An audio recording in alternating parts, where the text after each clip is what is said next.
That's how we do it. All right, guys. Welcome back. Welcome to the Ready, Set, Blow podcast, episode 252 for Wednesday. I guess it would be May 12th because today is the 11th. It's Tuesday. We're taping it today.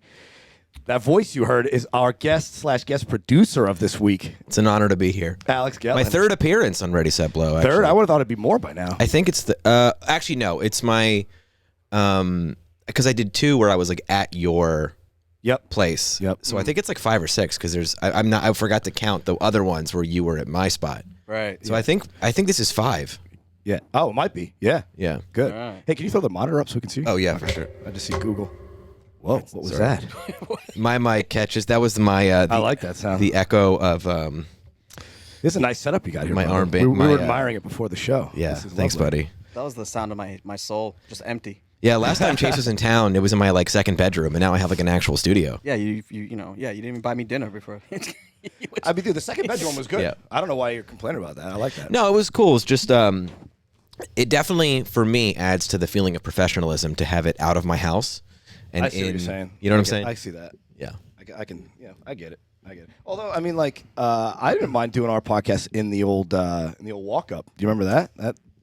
The original Ready Set Blow podcast studio, my living room. Dude, that was a nice place. Yeah, I mean, for Boston, it was tiny, but it was definitely nice, definitely convenient. There it is again, guys. I love it.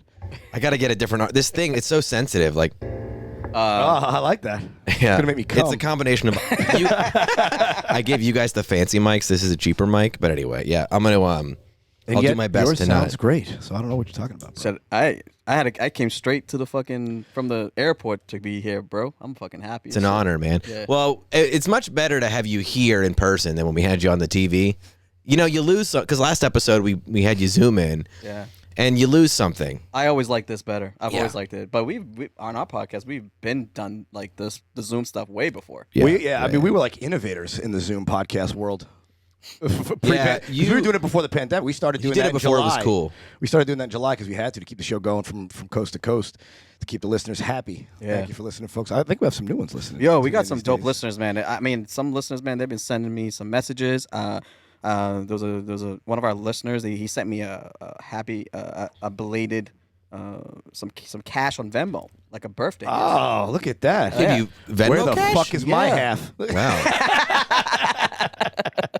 Trust me, it's you'll get it soon. Yeah, all right. Don't worry about it. Keep it. Like he was just tipping you guys for like, I love the show. Here's money. Yeah, he's just like, hey man, you guys are doing great work, and he heard about a podcast like one of our, I think it was like a birthday episode podcast. My birthday was like a month ago. Okay. And he listened to an episode and he was just like, hey man, I heard that you put out your Venmo for your birthday. Like here's some money and What'd you buy with it? Weed. Yeah. yeah. Man, yeah, I gotta start. I was telling you guys earlier before we started the podcast. I gotta start making it rain out of this comedy shit. Now that I got a little bit of way, fun. yeah. Because I've had so like somebody. It's actually funny. Somebody for their birthday. I guess someone who follows me is a fan of my work. A friend of hers DM'd me. I was like, hey, do you do cameos? I'm like, no, I'm not on Cameo, but.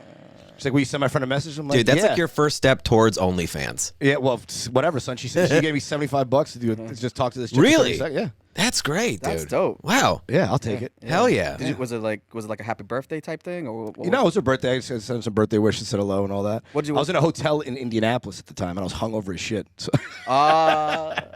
You know who does those type of things too? When before all these like cameo stuff started coming out, Bruce Buffer from the UFC.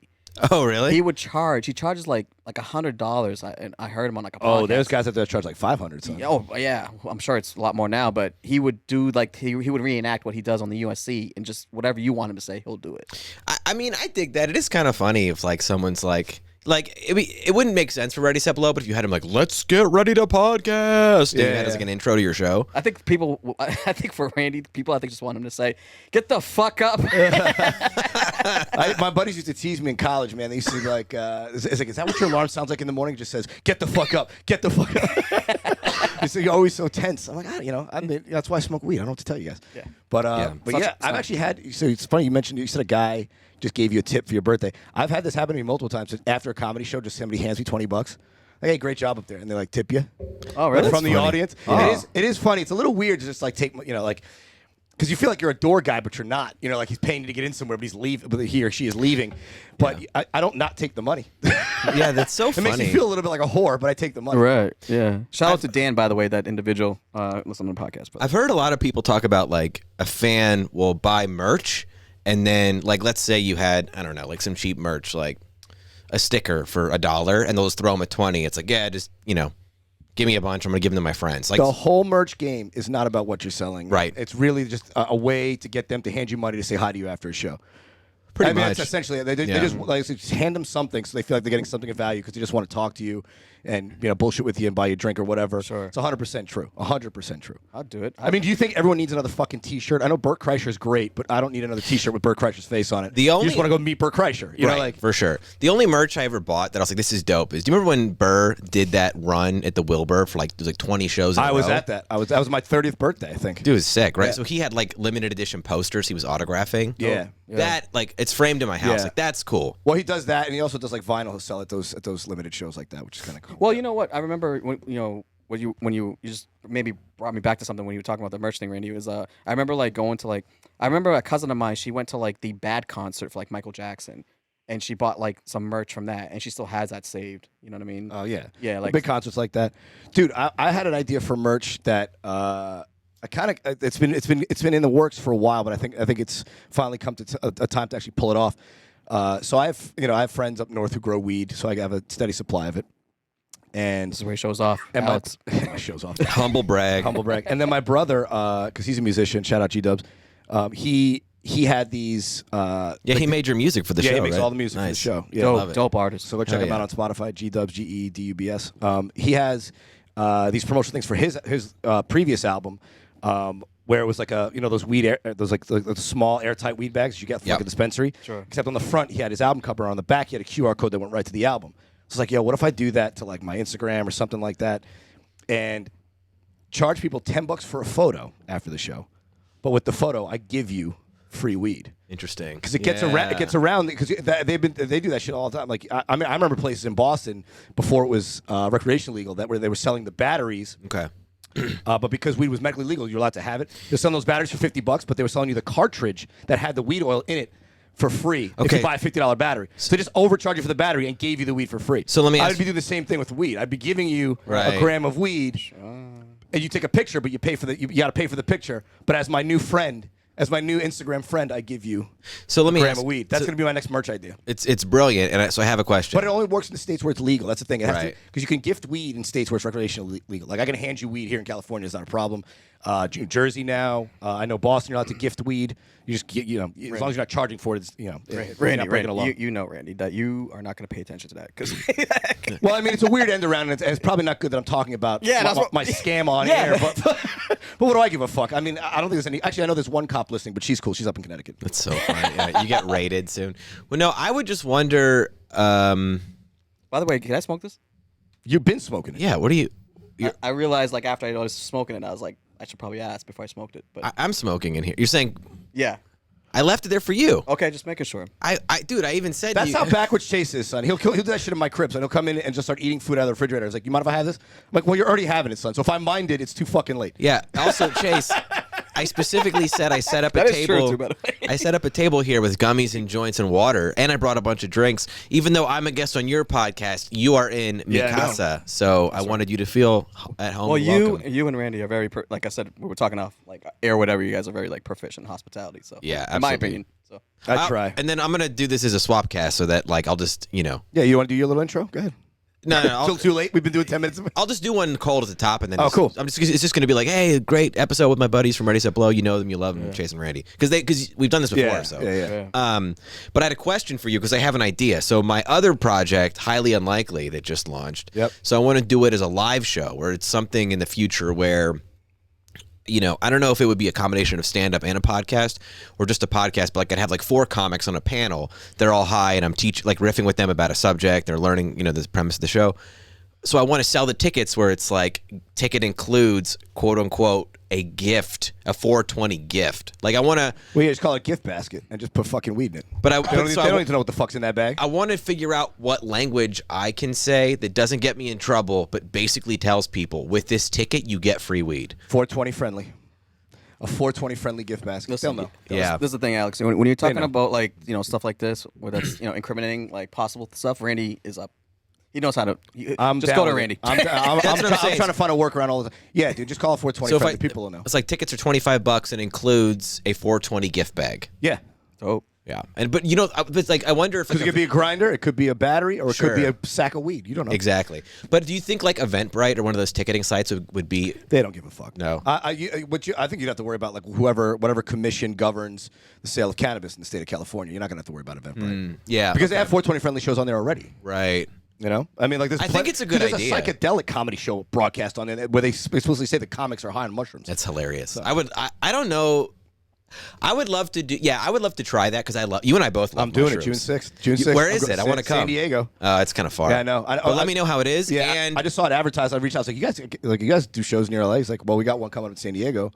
I was like, Dude. are you around that weekend? I'm like, fuck yeah, I'll stick around. Let me know how it is. And yeah, I'm a little nervous about it because I feel like I enjoy mushrooms when I'm chilling. Like to be on stage might be a little bit weird, you know? Yeah. But you always think you're funny as shit when you're on mushrooms. And if people in the crowd are on mushrooms, God knows what kind of fucking shit could go down. But Chase, are you a mushroom guy? Nah. Not into it. Nah. I'm not a drug guy, really. Yeah. You're too in your head, man. Huh? You got to get out of your head. I feel like if you weren't in your head, you would maybe enjoy them. That's what I'm trying to fight. that's not true. He's just got to try them. I mean, like, look. You've never tried them. Never. They're definitely not meant never for done everybody. anything. Just weed. Yeah, but no, I understand that. I guess I don't know why. I guess because Randy's such a fan of mushrooms, I kind of just assumed you had done them together at some point. Oh no. I try to do the opposite. Yeah, I didn't have access. I didn't have access to the mushrooms like I did until I got out here. I'd get them like once a year from fucking what's his name from the Gutter Boys, Sean Sorrow. Yeah. Like once or twice a year, Like he come how up with like a giant fucking sack. I just love Chase's. He's like, I don't need to do everything Randy does. Man. yeah, please don't. Yeah, no, but I feel like you'd like them. Chase. I've put mushrooms. I've given people their first mushroom trip probably 10 times at this point, maybe more, like 10 different people. Maybe one of them didn't have the best time of their life, and they still enjoyed it. I just love it. I will But say like every other the other 9 rank it as like the top 3 experiences of their entire life. I will say this though: if I choose to do it, I wouldn't choose to do it with anybody else besides Randy. Sure. Yeah, the old drug Sherpa. Right? I do like that. Yeah, man. It's like, it's cool, but it's like a point of pride. You're like 10 people, baby. I broke them in. Well, no, I mean, because I feel like people are interested in trying them. They just get that weird stigma and they get scared about it, or they get like, oh, am I gonna have a bad trip? What's it like? This and this. And it's impossible to describe mushrooms unless you've been on mushrooms. You could do it. You could try, but it's really like I said. If you're the only advice I give about it is do it with the first time you do it with 4 or less people that you know and trust. Try to be somewhere outdoors or somewhere very comfortable and block off 6 hours. And you'll laugh your ass off. You'll think about some funny shit. You might make some And if you go, I often do it when I'm on mushrooms. Like I'll go off alone for an hour, to, like when they're peaking, like just to get my head right, dude. And you'll learn something about yourself. See, I can't trust myself. I'm not one of these guys that like go down to Coachella and do this shit. I'll tell you. I'm not gonna do that, man. Because I just this I'm gonna tell you right now. The real reason why I don't feel like I don't trust myself. You know what I'm saying? Okay. I feel like I would I don't know. I'd fucking like find like a fire hydrant, start humping it like after mushrooms. Mushrooms don't you're still mushrooms yourself. aren't like that, dude. Yeah. I don't know. I get what you're saying, but You know what I'm saying, right? Yes, You're still yourself. At worst, you might start just like giggling uncontrollably and be a little bit like, "Am I okay? All right, I'm okay." But it would never make you like go nuts and start attacking people or like wanting to not climb bath a tree. salts. You're not gonna want to climb a tree. You might go up to a tree and just rub the bark, and you're like, I never thought about this tree before. but it wouldn't. I just do that to Randy now. So That's weird. Yeah. Making it creepy. Well, I can tell you most of the most beautiful experiences I felt in my life have been while I've been on mushrooms. Like my bachelor weekend, it was me and a bunch of like the crew of guys I roll with. And what's that face for? Dude, you just I hate. This is the reason why I fucking hate and love you guys. Hate love. Okay. Yeah, because you guys you are probably the only 2 people that I know that fucking can convince anyone to do something that they don't want to do. Like I try something. Very persuasive. You guys know. I don't know if that's a compliment, dude. Dude, I really after you just finished that sentence, I was like, I want to try it now. Like I want to like. But the thing is, look, there's no benefit. I'm not selling you something. Like I don't gain from you doing mushrooms other than my friend Chase has a great experience. Like, and when we get able to joke about it, but what's in it for me to lie to you? Like that's the other thing too. Yeah. The first time I give someone mushrooms, I don't charge them. I was like, here, it's like, first one's on me. Well, see now, it's better for you, you know. Yeah, Randy might have a long-term sales goal here. I would. Just the fact you're like, I wish I was a drug dealer. I wouldn't be so fucking broke. Well, it's just so funny. You're like, the first time I don't charge them. It's like, I think crack dealers do that too, Randy. Like, pretty much. Yeah, pretty much. Like, listen, man, you need those shrooms, baby. I got you. You know.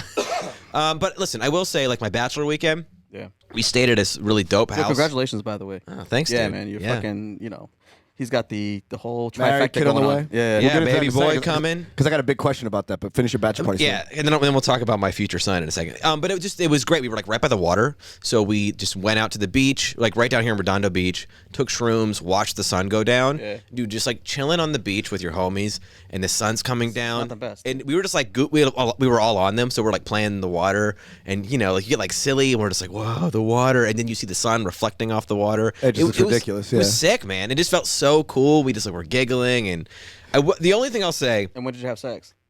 As they were coming down, they got into a circle jerk. We were like 2 blocks from the ocean, so I had to navigate from the beach back to the house when I was like shrooming really fucking hard. That was a little bit nerve-wracking. It was okay, but I just had to cross 2 crosswalks, and they weren't this is why it was scary. They didn't have lights. They had that pedestrian marking. I was kind of like run. Yeah, so like there's a crosswalk, but there's no so it was one of those things where it's like, all right, like there's 10 of us. We're going to walk in a group. I don't think a car would just plow through 10 people on accident. But it was, as soon as we got to the house, I was like, oh my God, I feel so much better. Go to South Carolina for that if you want to. Dude. Well, that's why I recommend plopping down somewhere for 6 hours. That's why I was like, the great camping, if you have like a pool day with your friends and you're at somebody's crib, do that. That's a great setting for it. And even, like I said, even dude, I did them in my home with my roommates when we first moved in, a little icebreaker.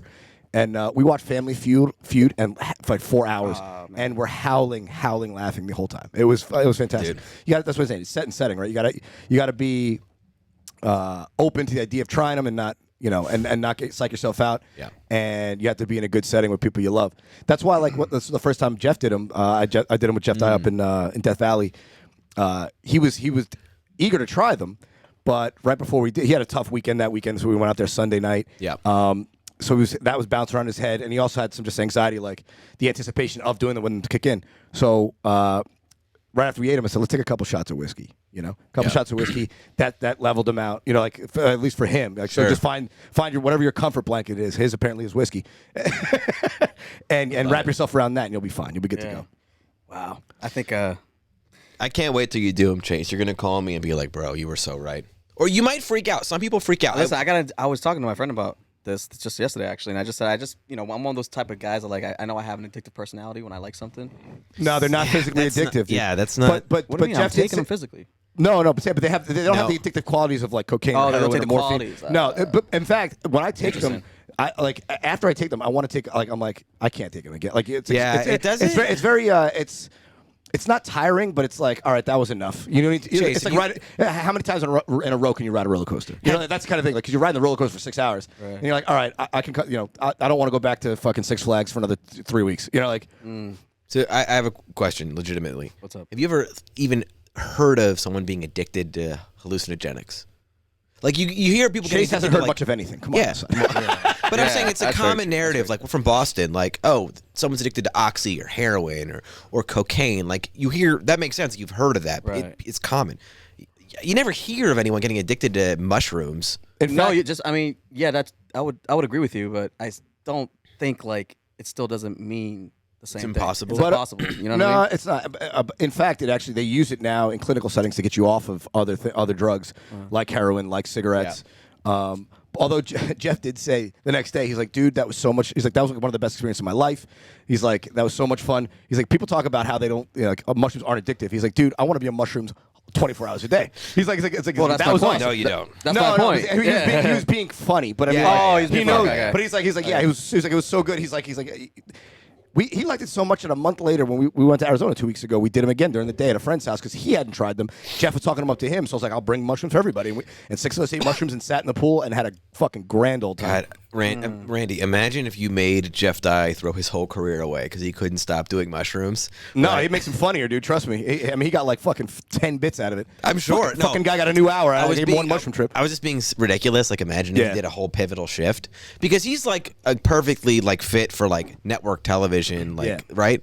Like, it would be so different to see Jeff Dye just doing live stand-up on mushrooms on like network TV.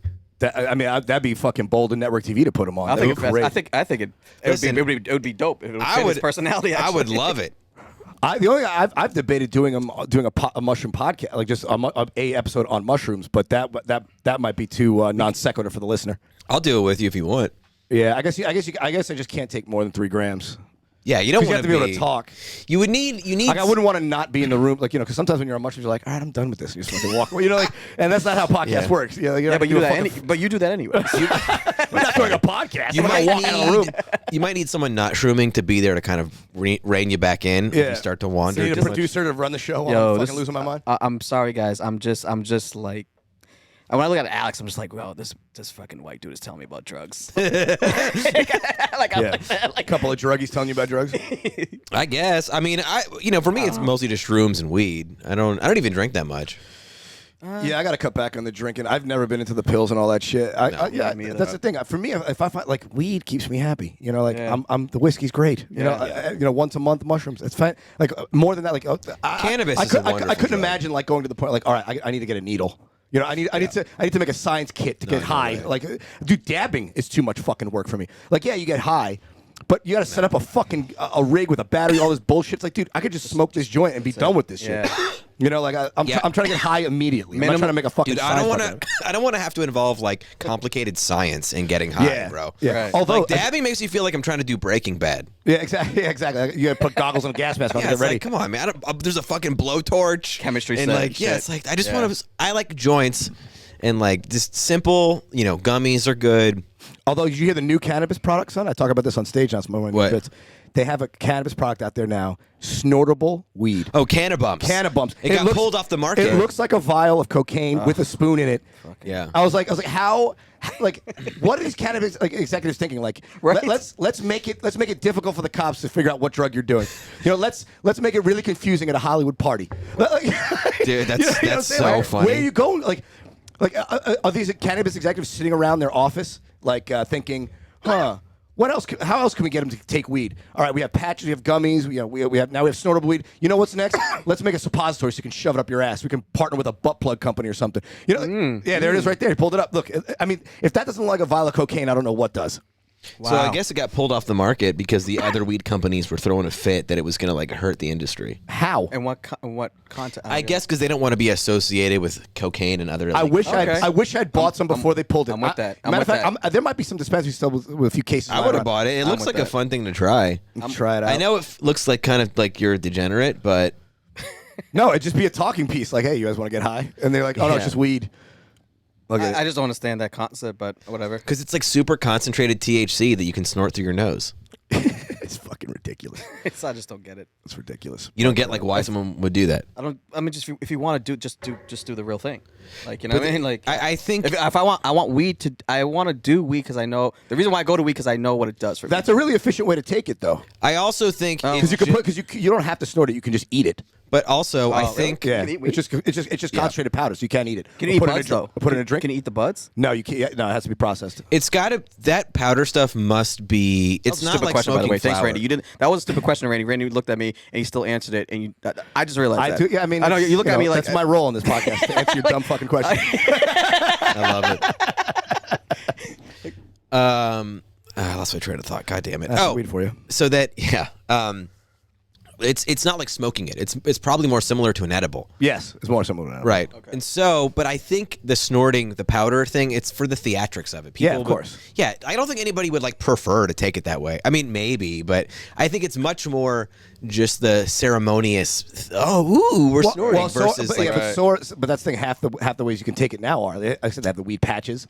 Who needs to take a weed patch? You know what I'm saying? I mean, all you really need is flour and maybe some edibles. All the other shit, like a slow release, like it's like like a nicotine patch. I mean, that's all you really. If you're really trying to get hot, trying to get stoned, all you need is really flour and edibles. Yeah, dude. And because the highs A are patch? a little bit different. Anything other than that, if you're doing the patches or the Listerine strips or even the vapes and the dabs, it's overkill in my opinion. It's not necessary. No, it's vapes just I for like. well, vapes are just convenient. Yeah, and also there's a lot of places like we can smoke in here because it's my space, but a lot of spaces you couldn't smoke in, but you can vape in. Talk that talk, Alex. Yeah, I like that. Yeah. Bragging We're about in my studio, motherfucker. No, I like it, man. Wait, Randy, what was your question? Something about me being a father soon? Oh yeah. So I know we asked you on the way in. Your baby's due July 1st. July 1st. Congratulations. Thank it's you. a boy. Yeah, bro. Mazel. I'm sure the Jewish family's excited. We are. Yeah, everybody's excited. It's the first grandkid.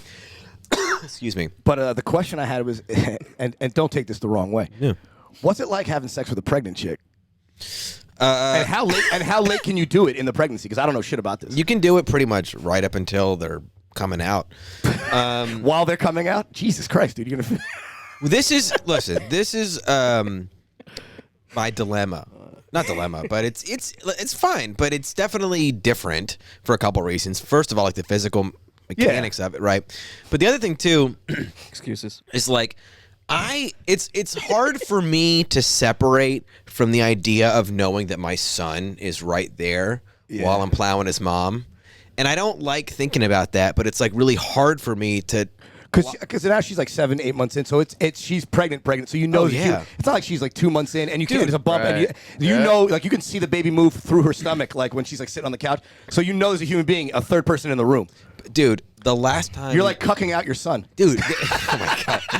The last time we went to the OB, That's funny. That's funny, Alex. it's hilarious. Okay, I just wanted to let you know that. Dude, the last time we went to the OB, he said, yeah, so now at the point, the baby can hear, he can feel. So, like, if you play music, the baby's brain will, like, hear and register the music. so you hear the filthy shit you say to your wife, and you're like, I don't want any part of this. Okay, so on that note, that is normally part of the routine. She might, whatever. We don't have to say what she says. Sure, but that's involved, Yeah. right? Yes.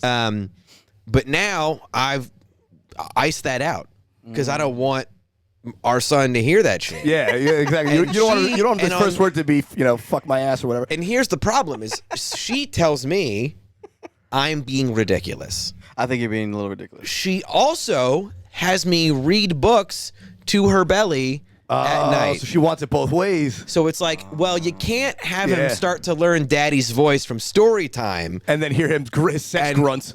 Yeah, and like, of course, I don't want him to hear my voice also when I'm plowing you, and then him to be like, wait a minute, what? Like, I hear you.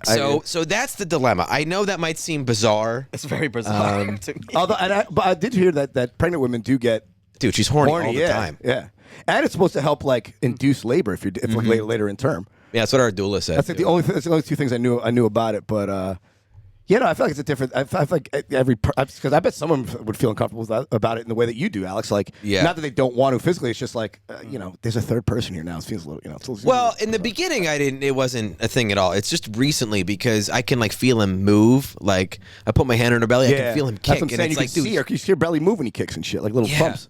Well, I mean, I don't know. So that's. I mean, if there's any, listen. If it makes you feel any better, Alex, there's no. I think kids don't form long-term memory until they're like 2 or 3 years old. So I'm stoked, man. I'm really excited. Well, for me, I mean, if there's any pregnant women out there that don't know who the daddy is and wants to have sex, hit me up.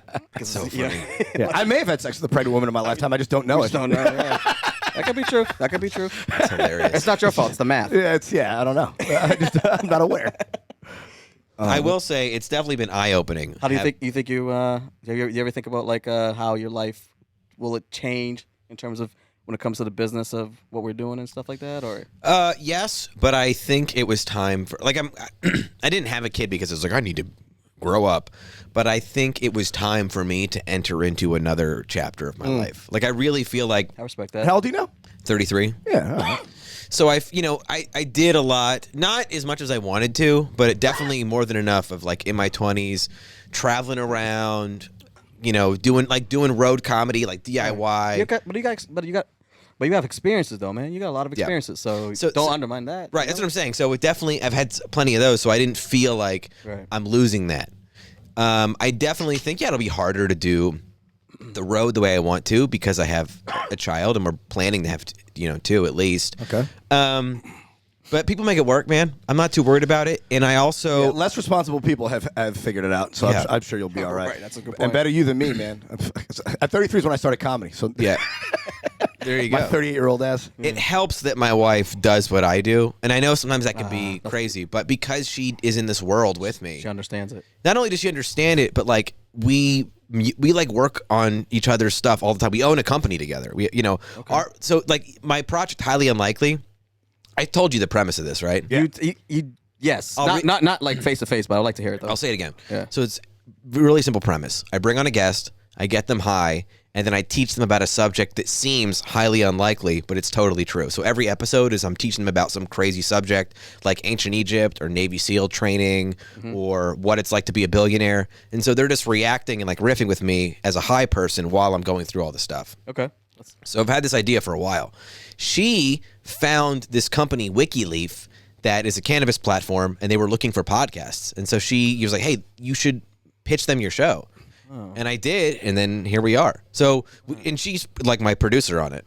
She's there on all the shooting. She like handles all kinds of stuff on the back end with like communicating with the talent. And from what I've noticed, like about when I see you guys on like social media, for the most part, that's all Sure, that's just the way it is now these days.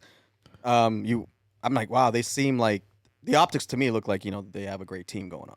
It feels that way, man. For real. You know what I mean? Like I'll tell you this. Like for example, I'm handling all the editing of the show, but she's doing like all the social media.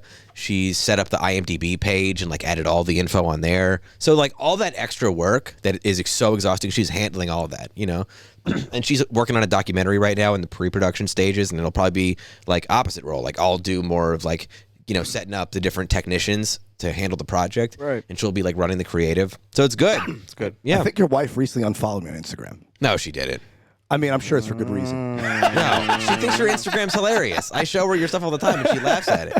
If she did, I swear it was an accident. I'm teasing. No, If if she did, it's okay. No one accidentally unfollows. Fuck, shut the fuck up. Wait, why do you think she unfollowed you? I don't know. It could have been an error. Did you recently? Hold on. Did you recently get a thing saying that she followed you? No, because I have one of those apps. Because they have these apps that you can like go in and see how your posts have been doing, like your engagement rate and all this shit, and they'll let you know who recently unfollowed you and who recently followed you. Oh, and people unfollow me. I'm petty as shit. Like, all right, you want to follow me? You're off too. So I just unfollow them back. I'm gonna check right now, and if so, I'll check right now. I'm gonna need some answers. Oh man, this is giving me anxiety. But also, it doesn't matter. I know your wife. I get along great with your wife. She's lovely. I love her. Yeah, She's but the now best. I want to know how this happened. But I mean, I've also had a string of jokes lately that have been. Wow.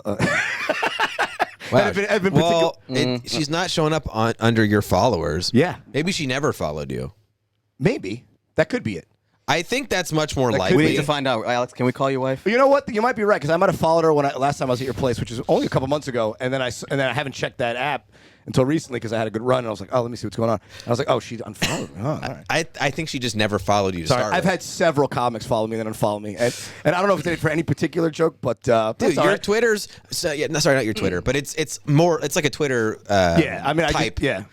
You're jokes. doing it correctly, Randy, because so many people, myself included, just throw shit up there and it's like aimless, and yours is like clearly curated to like a channel. Like someone who goes to your Instagram, they immediately realize, I know exactly what this is. Right. It's just a running stream of consciousness of hilarious thoughts. Yeah. You're not gonna like you don't clutter it up with random shit that doesn't fit in that thing. Well, that's the thing. Right when the pandemic is when I thought of it. I think we talked a little bit about it before, Alex. But I do. Once the pandemic hit and I stopped doing shows, I stopped posting anything personal. Okay. So now the only three types of posts I make are club posts, like if I'm promoting something or I'm thanking the club that I was just at for a weekend or something like that.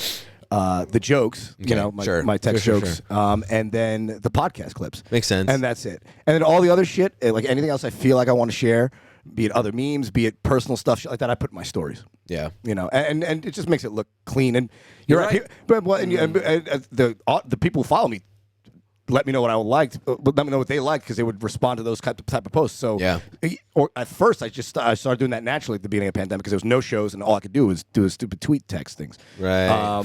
But those took off, so it's like, oh, they want more, they want But you more of were this. It's like fucking Caesar, let them eat cake. Like they want cake, let them. So they like those jokes. Yes. Yeah. I can write a couple a day for you. I'm serving the people what they want. Yeah, you want me to be a filthy fucking beast? Fine. I give you my people here. I'll be whoever you want me to be, just like me. Just like I'm your king. It's so funny. Wait, I feel like though you were doing these pre-COVID though, right? They started right in December. Yeah. Okay. So I had one that hit that was like a joke about the Spotify wrap up. That was kind of an accident, and that one, Nice. it just took off. And then, Wow, all right. and then I right around December of 2018 is when 2019, 18. Wait. So last year was 2020. 2019. At the end of 2019 is when I started doing it. Okay. That's when I started. That's when and then it was, and then once I got back from Australia in January 2020, the pandemic hit. That's like all I was doing. Like every day I would post a couple things. So now I try to keep it to 1 or 2 a day, Sure. depending. Give my best stuff. Chase, what is Boston like now? I haven't been there in. Still white, still Oh, angry, still angry. Yeah. I haven't been there. very I white. think since like 2017. Yeah, I haven't been there in 2 years because of the fucking pandemic. Y'all not missing much. Y'all not missing.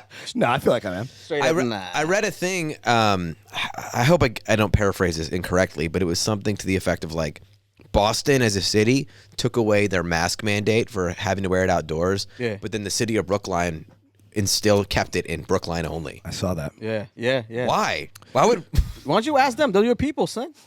No, Well, man, that's more. I don't identify with those kind of folks. But what Newton. The Newton. It's more Newton than. Yeah. Brookline type stuff. But also, I'm- they feel like they're whatever. That's what they want to do. Who cares? No. Yeah, whatever. I'm just because you live in Boston right now. I Yeah. was curious if there's like some explanation why this one little neighborhood of Brookline. Because they're showing how because fucking. they're showing they've always been like that. That know, particular area. Like I know. I used to go to college next to like Brookline. Are they like super duper? They make hardcore it. They liberal? make it. Brookline, you fucking. You know what I mean? Like, this is the thing about Brookline. It's beautiful, right? It's like a beautiful area of Boston. It's like really nice.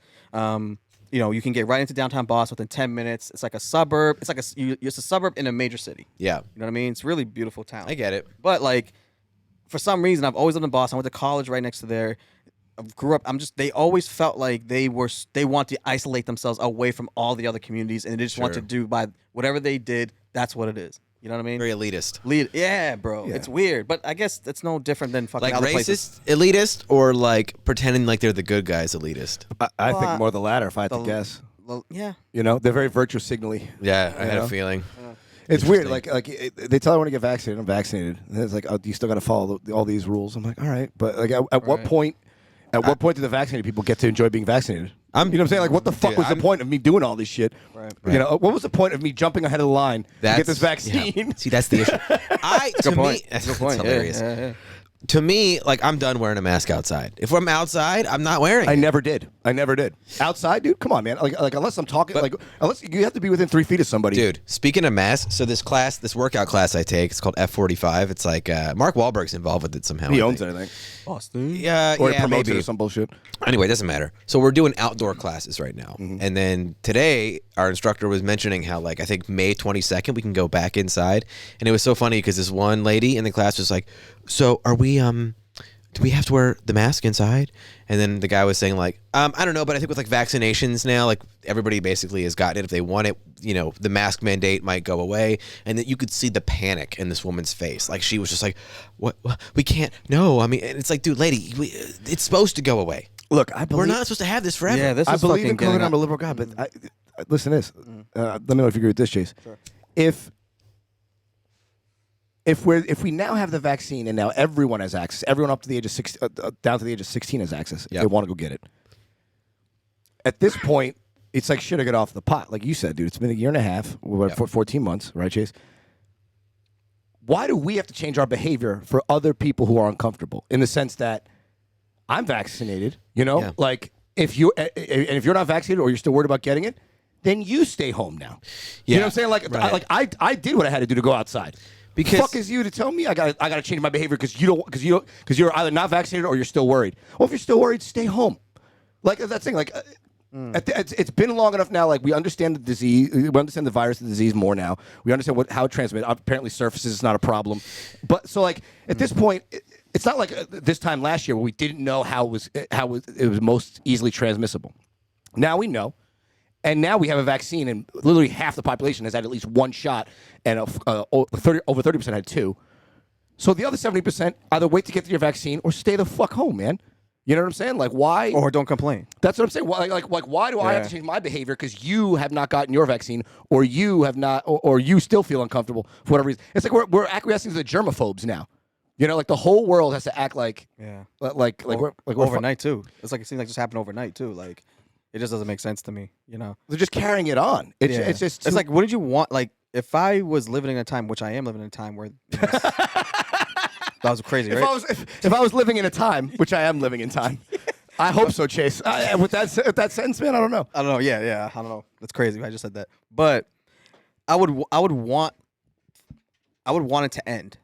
Yeah, it has you know what I mean? Like my belief, if anything, if something bad was to happen continuously to people, I would want it to end. So.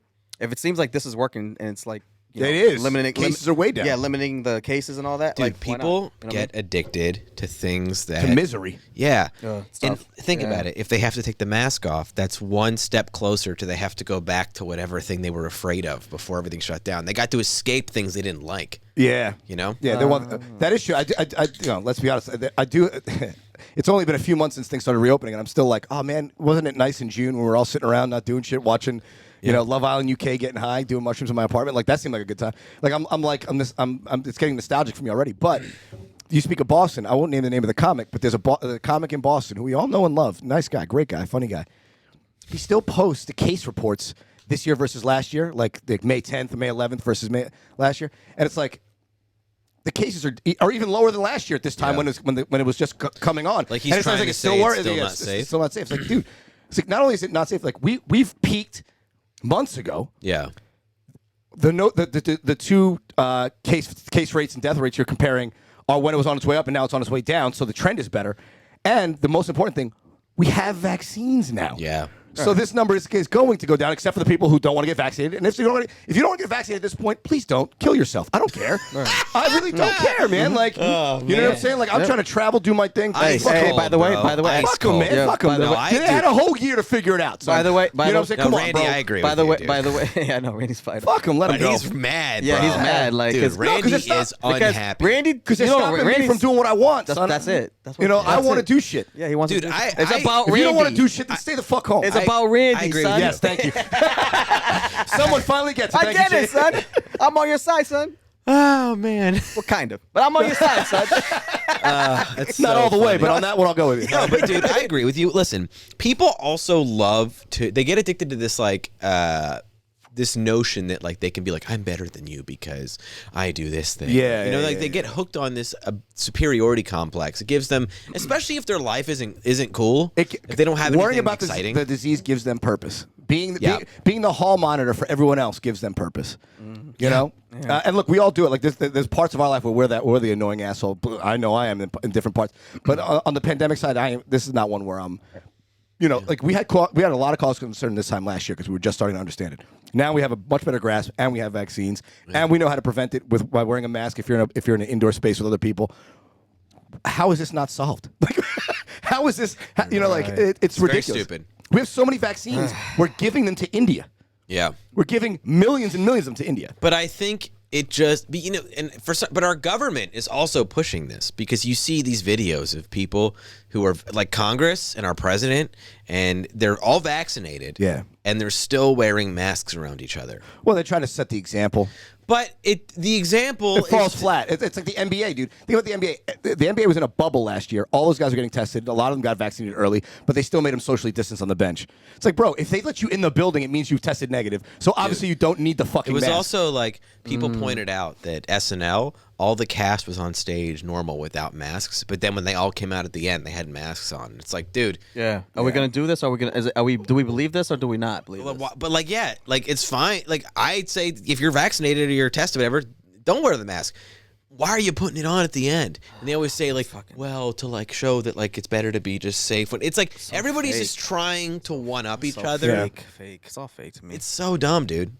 I'm so ready for this shit to be over. Yeah. Just because it's like, in the beginning, from like April, when did COVID first hit? Late March. I think, it first right? hit the United States in March. So the first lockdown, I think, was on like March 14th here in LA or something like that. like from what I remember, So by February we had cases in the U.S. Yeah, from what I remember, from like March to April, before George Floyd, it was really scary. Yeah, because no one knew. Right. It was brand new. And then George Floyd happened, and then it like doubled down on the chaos. But then little by little, the kind of like, first wave of, COVID fear started to go away as the outrage about the George Floyd incident. Yeah, well, they just, it was almost like, racism is more important than COVID. For like, sure. All right. I mean, that's one way. That could be your view. But I think. But you also should be smart about it. I agree, but I also think all those protests, and then once that kind of tapered out a bit, people started to realize, like, okay, well, I mean, if you can protest and it wasn't people getting sick like crazy. Because it was outside. They figured out that, if you're outdoors, it's significantly less likely to get it. But like a fraction of a percentage. But here's what I'm wondering. Let's say the George Floyd incident never happened. How long would it be? we didn't have all these mass gatherings. How long would it have taken for that fear in the beginning to go away? We don't know, man. We don't know. Because honestly, we could still be in that, like, numbers are low because everyone's staying inside. You know what I'm saying? Yeah. Like, Well, the entire national response to it was fucking as bad as it can be. Disastrous. Because you fucked up the healthcare system. You got people killed, and you fucked up the economy. Well, and the thing is, with a pandemic, you're gonna do damage to those things. Question is how much, and we did more than we needed to, in my opinion. Obviously, hindsight's 20/20, but sure. clearly early on we should have been more aggressive about locking down and shutting the borders, stopping travel, because that'll stop the initial spread, and that would actually flatten the curve. Then once we had the vaccines out, then once we knew how it was transferred, mostly through aerosols, through talking, not through surfaces, then you just ask people, hey, wear your mask when you're in indoor spaces. Outside is fine. And then, because then you can have business open up sooner. And then once the vaccine's hit, you'd be like, all right, well, at this point, if you don't have your vaccine, fuck you, man. It's open season. You don't like, if you're uncomfortable being outside, you're uncomfortable. I just think for me it just comes down to like just bad fucking leadership.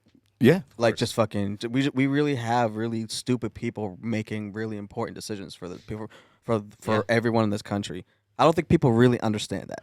Well, you know what I'm saying? Like, I think it starts there, because if we had the right people making these fucking decisions, like important decisions right away, like you just explained, Randy, then we wouldn't be. Yeah, well, I mean, I think we would limit our chances of we didn't know. We didn't know at the time. No, and that's the thing. Yeah. But if the leader at the time, which was Donald Trump, had just said, "Yeah, we don't know all the facts yet. Yeah. So stay inside for a month until we figure out the facts. Then we'll let you know how you can go back outside," and made it a hard date like that, gave you something certain. It could have worked. But you know what also hasn't done this is on Joe Biden's fucking time.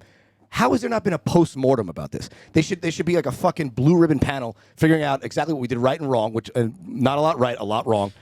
Write it down in a report and use that to come up with an outline for how the next pandemic is going to go. So if another coronavirus type disease comes up again, it's going to be 6 weeks of lockdown, ladies and gentlemen, followed by fucking masks, whatever it is. Yeah. Ladies and gentlemen, your next president of the United States, Randy Valerian. He's been trying to push that forever. Don't take my idea, B. I've been saying that for a grip. Randy should run for president? What are you talking about? I'm running the campaign, son. Yeah. Why don't you run for governor? Save this state. Oh, God. Wait, hold on. I have a question for you about given your finance background. Yeah, but all of us, but I would love to hear your take. So, I read a very interesting conspiracy theory that this Bill and Melinda Gates divorce is actually cover for them to move around a bunch of money without raising suspicion, because they feel like the economic collapse is coming, and they can do a lot of that undercover with the divorce as the front. No, son. Divorce is never good. Lawyers get paid. They've been moved around money. You think Bill and Melinda Gates worth an estimated fucking $100 billion? They've given away already like $40 billion of their wealth, and they're still worth $100 billion combined. Yeah.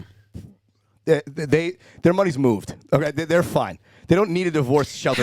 When you have that much money, like you don't even know when you have that much money, you don't know how much you have. Right, but what I'm saying, where does it live? Like offshore, most of it. But well, no, I guess in Bill Gates' case, most of his net wealth is still in Microsoft stock. Yeah. But all of his all the stock sales he made over the years, all the cash he has sitting around from God knows, he made gobs of cash. That I assure you, most of it is overseas. Because what they do is they open up Panama, they open up Luxembourg or something. Yeah, Luxembourg or Jersey Trust, or they open up something Cayman Islands. a bank in the Caymans. They start a fake shell company in Panama. The Panama company gives them a loan of their own money from the Cayman Islands bank. and they basically get they get to deduct interest payments. They basically get to deduct they get tax write-offs for giving themselves loans and then forgive the loan later on. Oh, wow. That's essentially how it works. You give yourself basically you hide your money overseas and then you give yourself a fake loan on the money you have in that bank. So let me ask you this. Okay, so is there any way, because thanks for telling my plan, Randy. I appreciate that. So being a regular laundering person, money 101, being like a quote unquote regular person like me, and I hear that, it's like infuriating. Of course, it's fucking ripoff. So what I'm asking is like, is in your mind, is there any way that the common man could raise enough fuss to change that?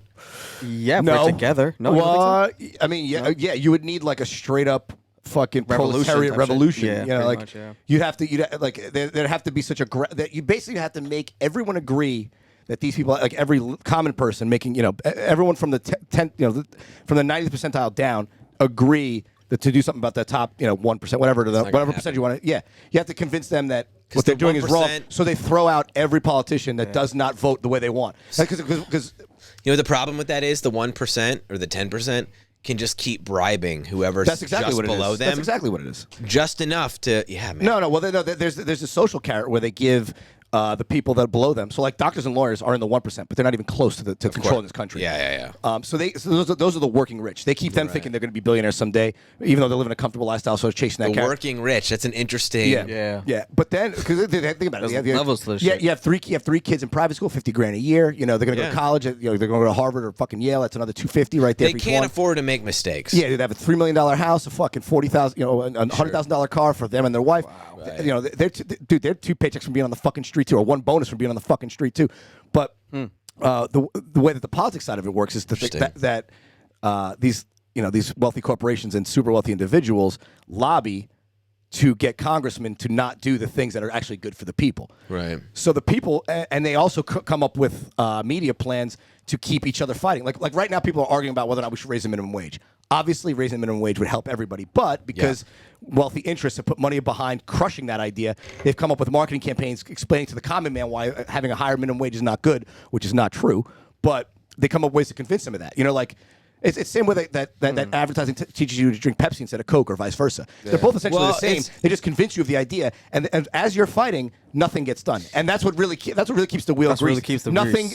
Having nothing get done is exactly what they want. It's interesting because no change is good, because the system works for them. Right. The system works for the top power brokers. I guess to go back to my first question though, is like places like the Cayman Islands or Luxembourg, wherever these countries that basically just will take anyone's money and clean it for them. How would you ever stop that? You can't. If they're an autonomous nation, you'd have to invade and take over, right? No, well, you could sanction them, which we don't do. Interesting. We don't sanction the Cayman Islands. We don't sanction Panama. In fact, we're in bed with Panama. We're in bed. Yeah, I was going to say. We've been long in bed with Panama, but why are we in bed with Panama? Because they have the Panama Canal, because of our shipping and stuff. Yeah, and our political interest in the region back in the mid '80s when the communist movement was going on. Yeah, so they were friends of ours. Because the Nicaraguans were becoming communist. Yeah, we installed Nicaragua. I learned all about this. Yeah, we installed Manuel Noriega and then removed him. Because he wasn't playing ball with us anymore. I told Randy that because I was a Panamanian Coast Guard in the '80s. Yeah. Dude, why do we go around the world fucking with other people's politics? Because we can, dude. No, I don't agree with that, Alex. That's my take. Because if we don't, China will, or Russia will, or some other global power will. And look, we're not great, but we're better than the other option. No, I'm not saying like, evil America. I mean, that is part of it. Yes, there is evil to it. I'm just saying like for the amount of how much taxpayer dollars, American lives get lost for that. Like, come on, man! Like, the infrastructure here needs to get fixed. Well, that's now you're talking. You're not talking about foreign aid. Our big dollar spends overseas are not foreign aid, or it's actually defense spending. Yeah, it's bullshit. So the defense budget is roughly $700 billion a year. Yeah, dude. To eliminate poverty would cost like $30 billion. That's what I'm saying. So you take one half of 1% of the defense budget. So then the only reason, which goes back to your point, they just don't want to do it. They don't. There's money to be made in defense. Then the only reason we're spending that kind of money is because it's fucking theft.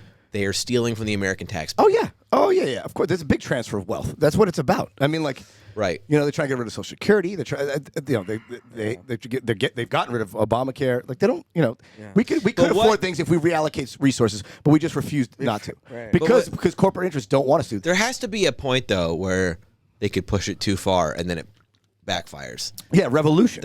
But think about what that would take, though, dude. It would be so hard to do. You see that. it now. You see what's happening and now. that's why, because they have us fighting over arbitrary lines that they decided. Like now, people give a shit whether or not trans people are allowed to play high school sports. But nobody really cares. No, that's what I'm saying. But they keep hyping. They keep the voting population fighting over that while they run to the bank with their huge sums of money from no bid contracts, from tax incentives. Like, if you're fighting over fringe issues like that, you don't have time to worry about real issues. Yeah, remember when everybody was mad about Dr. Seuss? That's precisely their policy. Oh my God, Dr. Seuss. Remember that shit? Nah, man, I was a Clifford the dog motherfucker. No, do you guys remember this story a few weeks ago? Did you hear about this? So the Dr. Seuss Foundation, I guess, removed a handful of old books because they said there were like racist images in them. Yeah, I heard the same thing with Snow White now. They fucking... But like, also, who gives a fuck? Yeah. I want to know. I don't care about any of that shit. I want to know why if I have to pay taxes, I should be able to get something in return that is worthwhile from that shit. Yeah. Well, that's what they don't tell you about when people like mock Scandinavian countries because they have a lot more socialist programs, and they're democratic states, but they have socialist programs just like we have socialist programs. Yeah. They have more than we do, and they pay slightly higher taxes than we do, but they get free healthcare and free education through college. So it's like, all right, well, if you told people here, hey, your tax rate stays the same, but no one ever has to pay for the doctor anymore, and no one ever has to pay for school anymore, you'd be like, all right, well, that seems like a fair trade. If my taxes stayed flat, and in order to do that, though, they'd have to cut some of the defense budget and reallocate it to education, reallocate it to all these other programs that we do, to healthcare. That's the thing. We're not that $700 billion we spend on defense spending is sacrosanct. That has never gone down. I mean, literally goes up every year on every president. Yeah. So we have to grow the pie because that slice of the pie is always staying the same.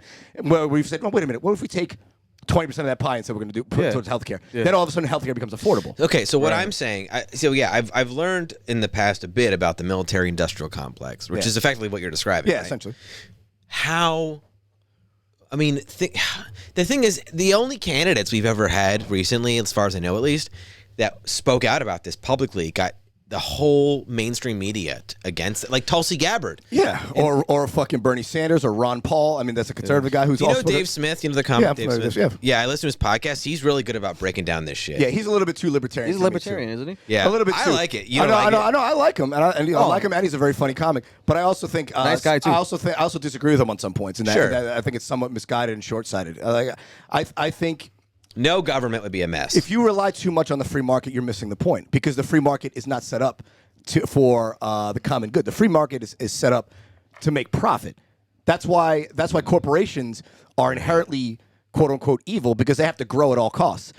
Every CEO and every chairman of the board of every major corporation and every publicly held corporation in this country has a fiduciary responsibility, which means they have a legal responsibility to increase shareholder value, which means increase the stock price. And if that means firing a lot of people, they're going to do it. If that means polluting the atmosphere and not paying any taxes for that pollution, they're going to do it. If that means fucking over and cutting corners and paying bribes and lawsuits and all that shit, they're going to do it because their job is to increase shareholder value. Now, if you had regulations that said you can do these things up until a point, or you set up regulations where it benefits them and the public to behave in a certain way, then it would work. But that's the thing. We have a quasi-capitalist system now, and it's regulating too much on one side and not enough on the other. And that's not a left or right issue. That's point by point. Like some issues we don't regulate enough. Some issues we regulate too much, and the left and right can both agree on that. Like, dude, Republicans want to regulate. Or want essentially to be church and state not to be separate anymore. Well, that's not protected, But then on the other side, you have far leftists who want to control the way you speak. That's not fucking right either. That's not the values that we stand on. So they're both coming from silencing your individual thought from two different sides. It's a circle. This idea that politics is a line and there's a center and the right and the left is wrong. It's a fucking circle, And if you go far enough right, you come around left. And if you go far enough left, you come around right. That's really how it works. That's how the fucking Tootsie Roll goes. That's a clip right there, son. That's how the Tootsie Roll goes. Put that shit on the gram. But Randy, he said that, hey, I just was a good mic drop, son. It was Good mic drop. thank Not you. because like that was great. Dude. Thank you. And the thing is, I still don't know what the fuck I don't know what the fuck. I fucking don't know what the fuck you just said. But it sounded good. fucking great. No, it makes total sense. Yeah, because you look at like that's why the people on the right, the farthest people on the right and the farthest people on the left are convinced that everybody on the opposing side is horribly racist, unforgivably racist, and it's like or bigoted rather. Bigoted. That's a better word. Because the left thinks they're racist, the right thinks they like hate Christ and are heathens or whatever. But that's a better way to phrase it. Yes. But at this point, we've broken down from left to right politics to straight autocracy versus democracy politics. That's the real split. Like if you're a Republican, great. I support a lot of conservative ideas. But if you think Donald Trump actually won that election, then I think you are anti-democratic because everyone, including all state governors that are Republican. And the vice president himself signed into law that election was legit. So, Yeah, I think. And something like 50 judges because they brought 50 lawsuits and they all lost. Yeah. I think a lot more of that is a combination of people just losing faith in institutions in general. It's part of the problem. So some institutions do work, man. Right. I'm not speaking to their efficacy. Yeah. I'm simply highlighting, though, that the faith is being lost. Yeah. That combined with embracing this absurd, brash culture of the Trump type people. I mean, it's not just Trump, dude. Think about like, Trumpism is now beyond him. right. And I'm saying though, Right. it's like, well, yeah, if the attitude, what is Trump? A sore loser. Yeah. Right. And even when you win, you're a sore winner. Yeah, So but why would worse, they not be sore losers with this election? Of No. course. What Trumpism is at its worst is just lies and a complete lack of objective facts. Just like on the far left, to be honest with you. I mean, their feelings matter more than facts. But then the same happens with Republicans. They didn't like the loss they took, so their feelings are hurt. So they say we didn't lose. It's like, all right, well, you're doing the same thing you're claiming liberals are doing when they talk about safe spaces and shit. I'm saying though, we as America desered to get Trump. I wasn't a fan. Yeah. I didn't vote for him. I said that to Chase, man. I said that to Chase, and now he got elected. You remember this, Chase? I was like, in a democracy, you don't always get what you vote for, but you definitely get what you deserve. I mean, dude, think about... we took for granted our democracy in this country. We took it as a joke. And we elected a guy who made it a fucking mockery, and we deserve that. We did that to ourselves. Well, think about it. That was the biggest own goal in our history. Dude, think about it. All these different figures from pop culture who are just buffoons of people, right? Like the Kardashians or Kanye or just I don't know, man. Like, Well, Kanye was dope in the beginning, right? You know what I'm saying? He was never whack. I'm like, just, you know what I'm but like, or even Kanye at least has talent. Like, there's like we look at these reality stars, these people who are just a show. The whole thing is a show, and we glorify them in culture. We don't revere people that are just brilliant. We revere people that are like enticing to watch. So we're just like fame for fame's sake now. Whereas back in the day, famous people had a skill, right? Like Frank Sinatra could sing and act and dance. So Kim Kardashian can't do shit. with that reality, I want to be. With that reality, how could it not be a natural outgrowth that we got a president that was? It is. It is. Of course. And it's going to keep happening, dude. Matthew McConaughey is going to run for governor in Texas.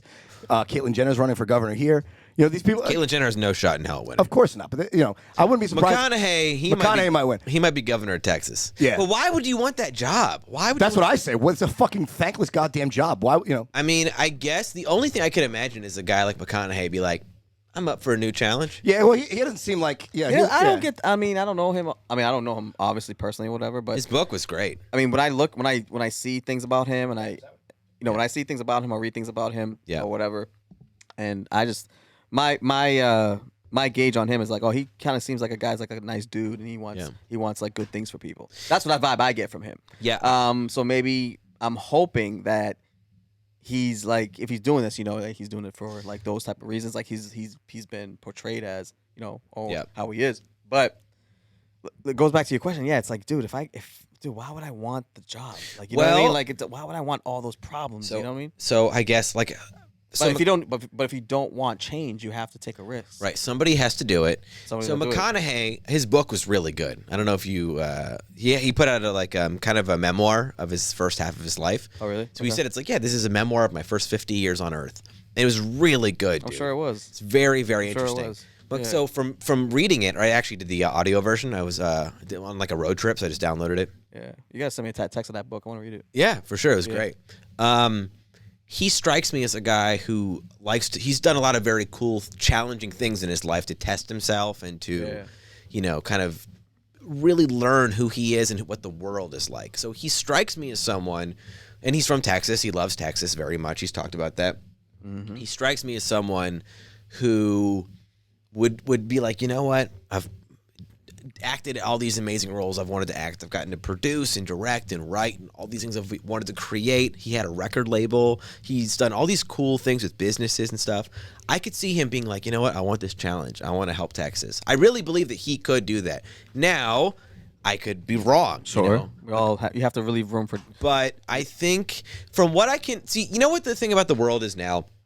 For better or for worse, you can't like somebody for one thing. You have to know all about them. Like back in the day, you could just like if you discovered an actor or a comedian or a rapper or a band or whatever, you could just enjoy the thing they made. You didn't have to know who they fucking voted for. Yeah, I know that and shit. if they had if they had a scandal 20 years ago with it, like you didn't have to know. It didn't matter. It didn't matter. You were allowed to like them for one thing. Yeah.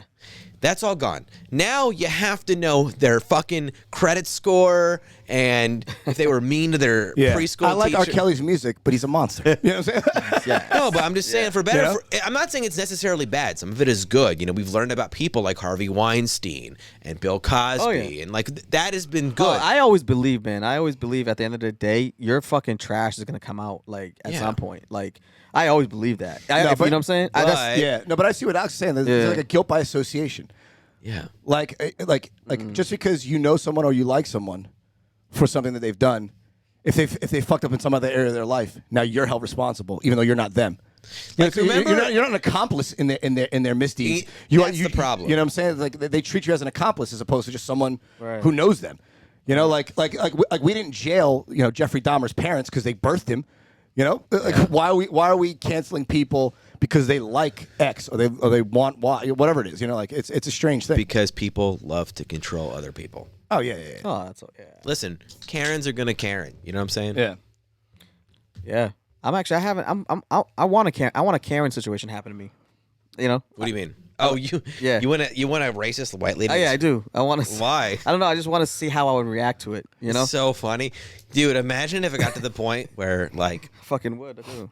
I don't know. Like, wait, hold on. Let me flesh out this idea you just put in my head here.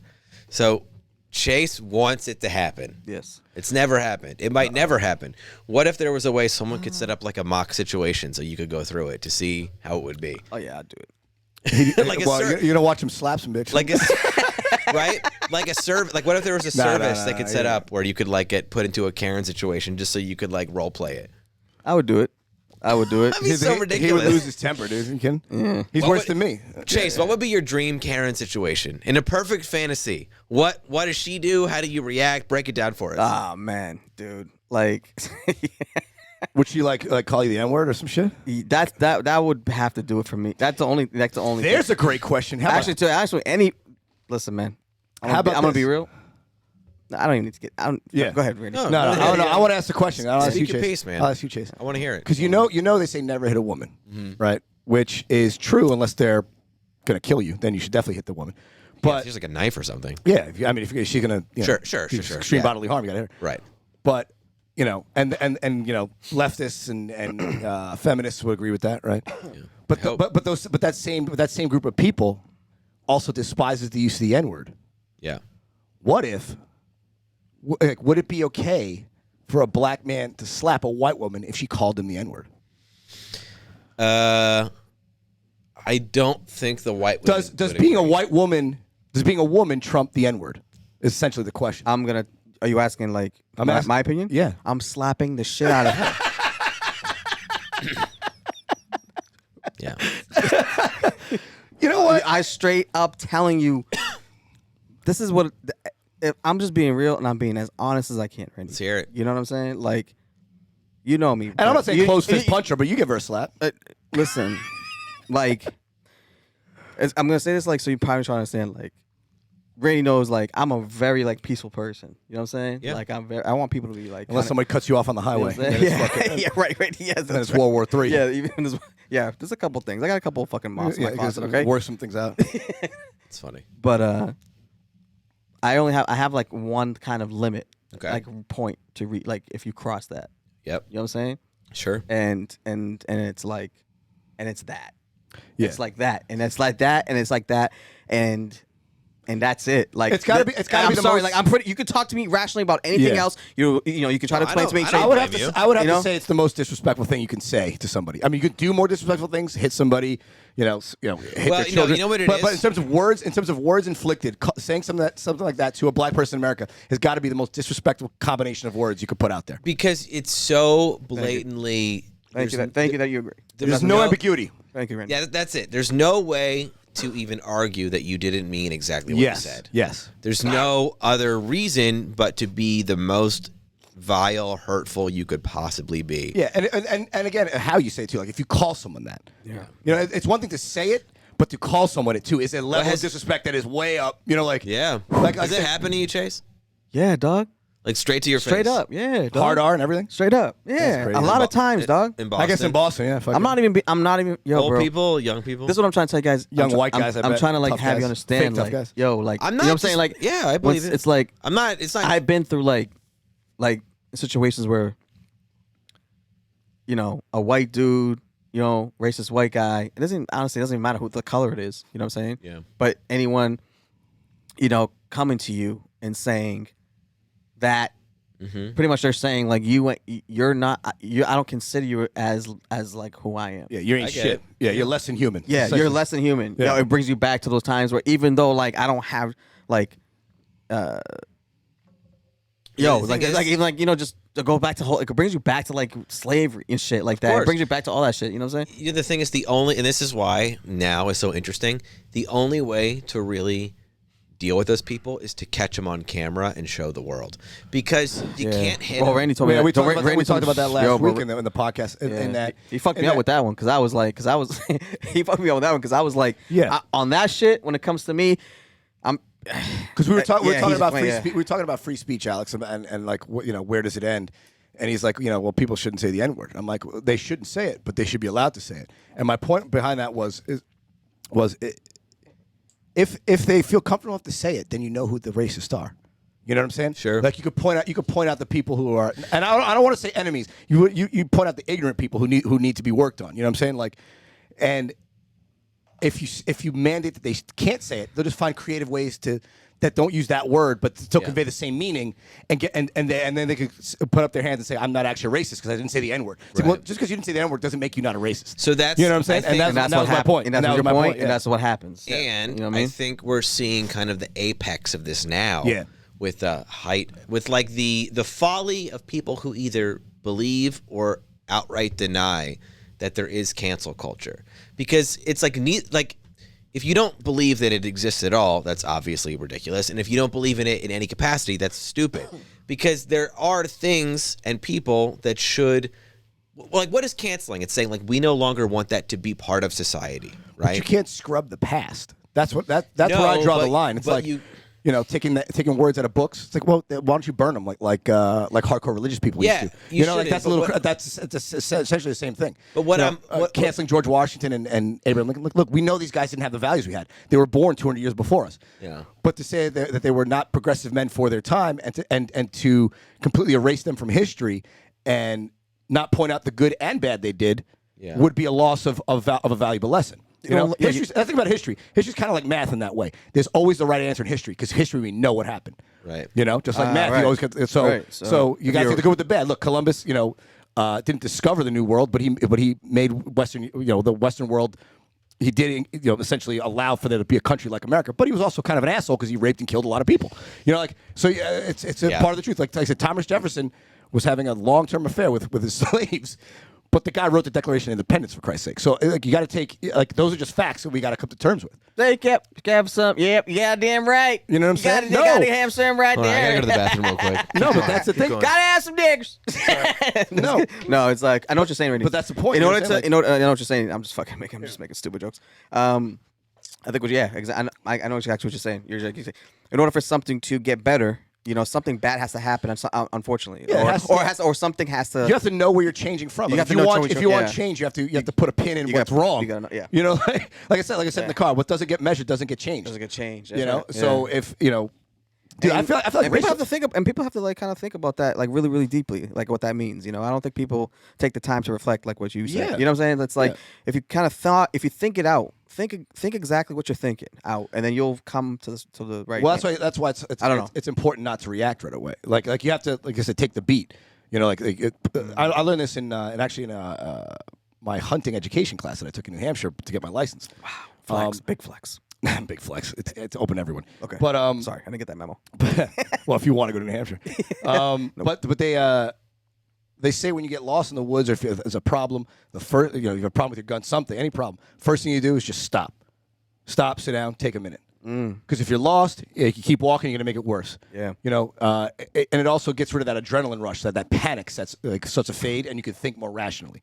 You want people to think with their rational brain. That's why government in some ways is better slow. Because if you're able to change things overnight, like in a dictatorship, you can make rash decisions that could be horrible. So you want people to have well thought out, well planned out decisions. Because unfortunately, like I said, we're all subject to human nature.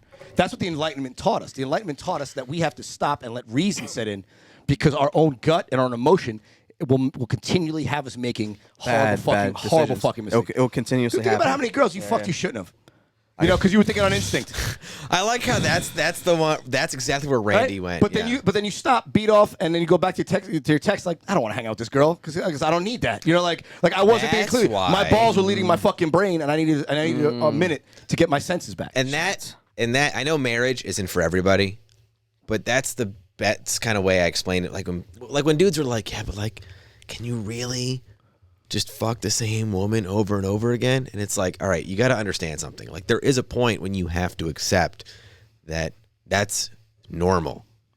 Listen, I get that people are like, no, it's not natural, bro. Like, we just got to plow. It's like, but dude, stop for a second and just think about, there's more to life than just running through chicks, man. Like, don't you, like, I get it's fun, it's awesome. Well, I also imagine it helps not to think about the rest of your life when you're like, I enjoy it now, and you work on it for tomorrow, right? Like, I'm not telling anybody how to live their life. I guess just for me, it was just like, yeah, I'd like to enter into the next phase. Yeah, I don't want to live here too long. I'm with you. But that's me. Maybe I'm the outlier. I don't know. Maybe I'm with that. But I also can understand. You have a girl? Are you single right now? Come on, baby. Come on, son. I'm always in the streets. I'm always in the streets. So not anyone specific. You're not like committed to one. Nah, son. Come on, man. Dude, I ate a bowl of cereal with a fork yesterday. What the fuck are you talking about, dude? I can't be with nobody.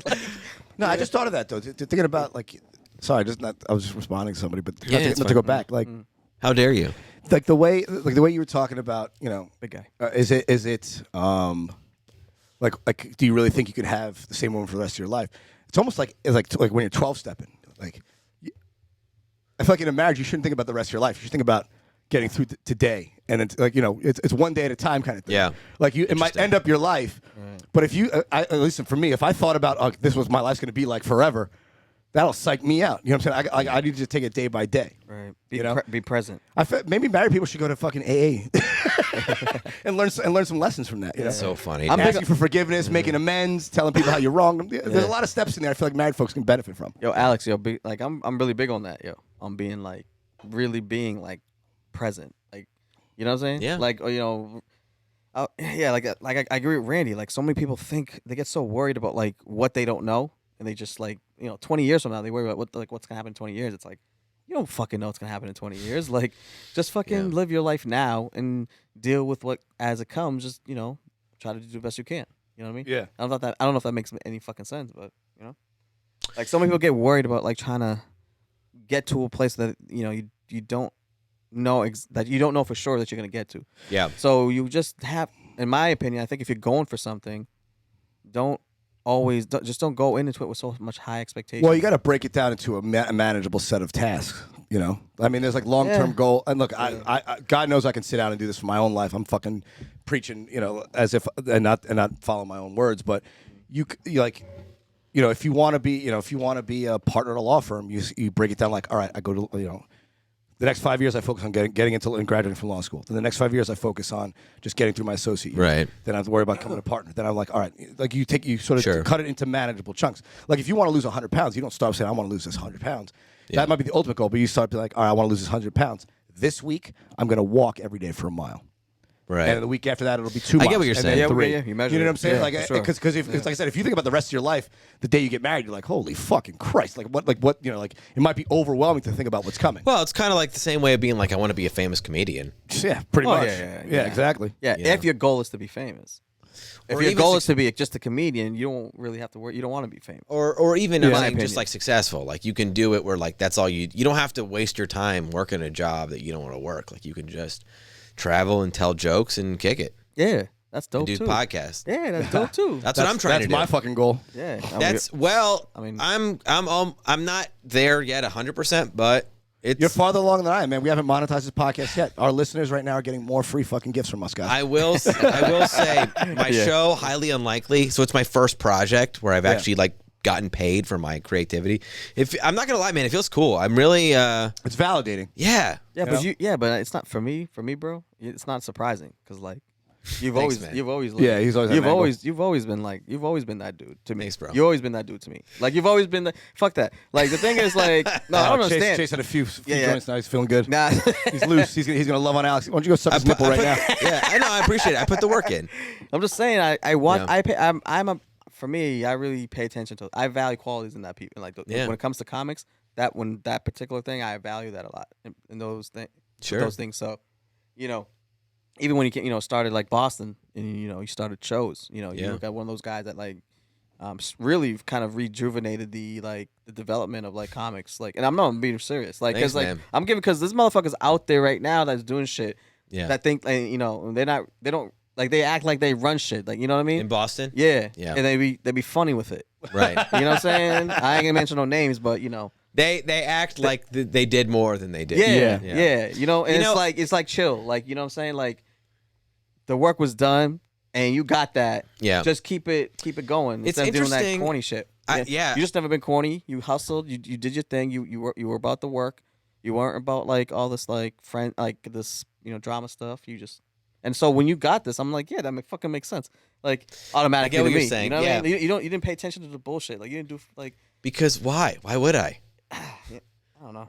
But so I get what you're saying, yeah. Because I didn't. I mean, obviously, I didn't know what Boston was like before I got there. But everybody told me that they were like, yeah, man. Like, I guess it's weird for me to say that I helped like reignite the scene, but all I know is that when I got there, it felt like there wasn't much going on. But I also the like guys that helped me with stuff. No, the guys helped you too. Yeah. Yeah, it wasn't just me. No, it wasn't just you. It I'm was just saying like- like you. I'm just That's saying. one of the lessons in life. There was a few, feel like- I know the guys you're talking about. Yeah. Like, That's one of the lessons shout in out life. to them too. Yeah, that's one of the lessons in life that it was hard fought to learn that I think everyone does. I mean, like, man, you're gonna need help.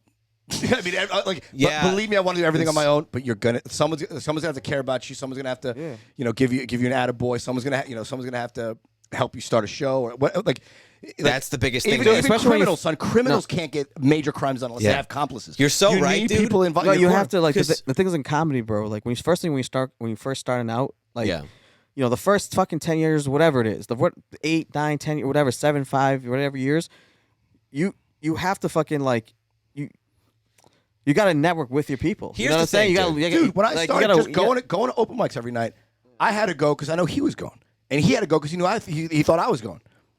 Yeah. So that made us show up to shows every night, twice a night, every night for probably about a year before I got booked on a fucking show. Or whatever it was. takes a long time. The thing is, man, like, yeah, I think back to it now, and you're so right, because that whole, like, the crew of guys that I was, like, running shows with, it was, like Tuma, RDP, Anjan, Krasinski, like, we all just, at the same time, met each other, and we're like, yeah, let's make some shows happen. Like, there wasn't a plan. It was just, like, we were, like, frustrated there weren't a lot of spots For you guys. You know what I'm saying? Yeah, Like, you weren't right. in, so we got to make our own stage. and I like had some experience in the past, like kind of like promoting a little bit and sort of just events, and I like knew enough to know like we could do this though. Like it's we can make this happen. You can make it It's- happen. And you yeah. did. And by the end I ran a all bunch did. of shows. Yeah. Yeah. With their help. And so for me, it's the same thing with this. It was like it took me a minute to figure out how to like create podcast stuff, produce stuff, pitch it, like finding the work.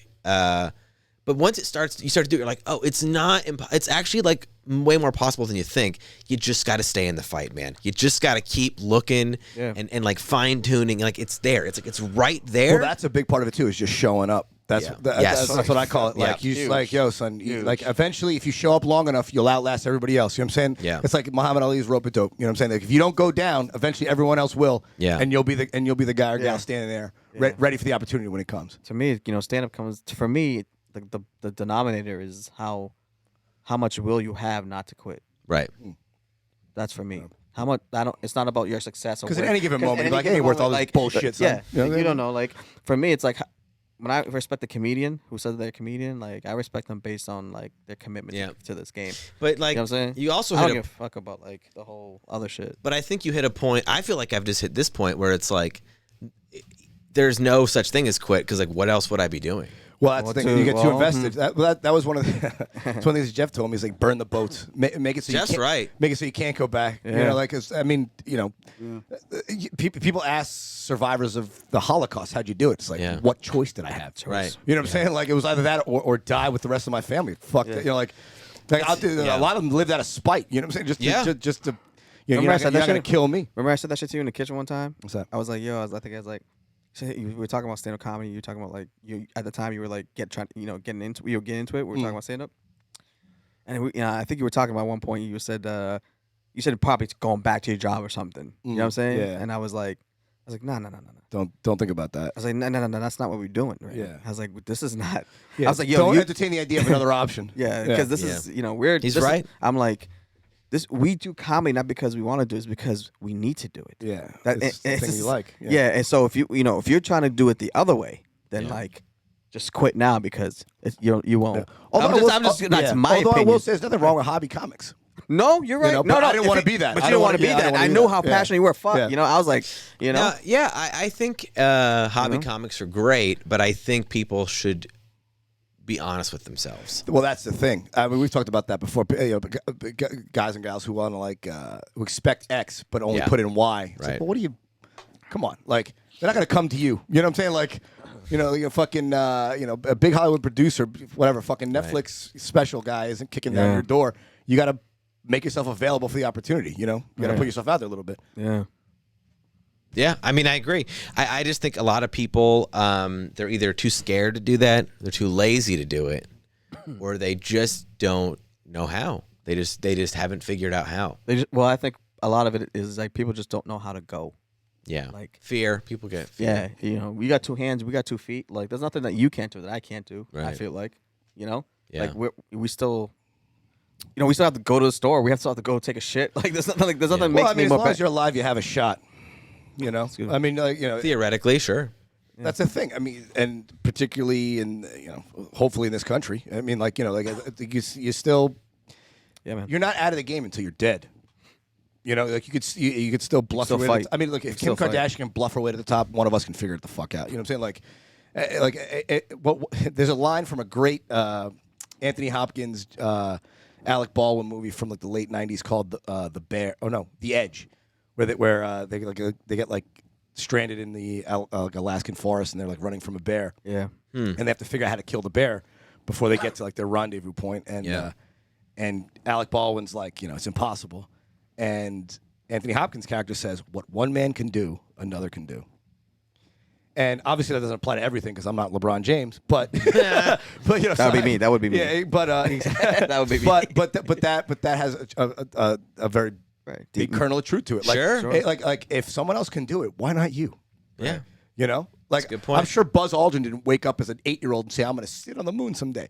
He fucking, he events in his life and his own passions brought him to that point where he had the opportunity. He took it to become an astronaut, and he found himself on the fucking moon. You know what I'm saying? Like on the moon, son. Wu-Tang. Yeah. You're so right. I'm just thinking about how like so many people don't want to accept that reality that that's what it takes, and that's why everybody's fighting with each other. Well, some people don't want to accept the reality that they don't want to do certain things, and they're happy having whatever level of comfort they have. But and if you just accept the level of if you appreciate what you got, like if you're not shooting high, then don't expect high expectations, and that's fine. But so there's many- nothing wrong with that. Like just being a Yeah. a middle manager at a company making $110,000 a year, have a wife and 3 kids, And if you're happy, you're happy. and a 2,000 square foot home, you're fucking. Yeah. Dude, Well, that's actually they- a pretty. No, I'm talking about people who are like tears down from that. They don't want to just people who. Well, are, people with tears down from that a lot of times don't have access to opportunity anymore. No. So that's That's yes, lost. that's true. Like I didn't go out. The kid, Opportunity, someone born in my neighborhood today could not follow my same path to get to Brown, because the path I took doesn't exist. what was the path you took? I was in public school, but they had what they called the TAG program, Talented and Gifted, Okay. where they would give you extra math and science courses after school Sure. and accelerate your high school education. So by the time I got into high school, I finished all high school math, 2/3 of science, and like a couple of English classes, because they had this program to give kids in public schools that had talent the opportunity to explore that. But they took that program away. Why? Why? Underfunding? Yeah. Jesus. Yeah, exactly. Liability reasons, because having kids after class can put liability on the teachers in the school. Yeah, a but whole like- host of different things. It's fucking ridiculous. Right. Really? And that's my point. Like, Wow. Like, God like, damn it. It's like I said, I don't believe in equal. I don't believe in equal opportunity, or whatever Equal outcomes. I believe in equal access to opportunity. Yeah. Like Yeah, like that's why I think affirmative action has it upside down. Instead of letting kids, instead of lowering standards and getting minorities into college in high school, they should be more concerned about getting kids at 5 years old Yeah. into better preschool and kindergarten and first grade program. Like, because that's when it matters. Like, you start early. No, you're so right. It's like How do preventative. you- It's like yeah. preventative medicine, man. Like, Yeah. if you're not overweight, you won't have heart disease. But if you have heart disease, you're going to require all this medicine. So, well, if you spent a little bit of money and a little bit of effort 20 years ago, Yeah. it wouldn't cost you a fucking But how dime do you, today. okay, hold on. I agree with you 100%. Yeah. I love what you're saying. What's the specifics of how you make that happen? How do you start that now? Like, what's step one?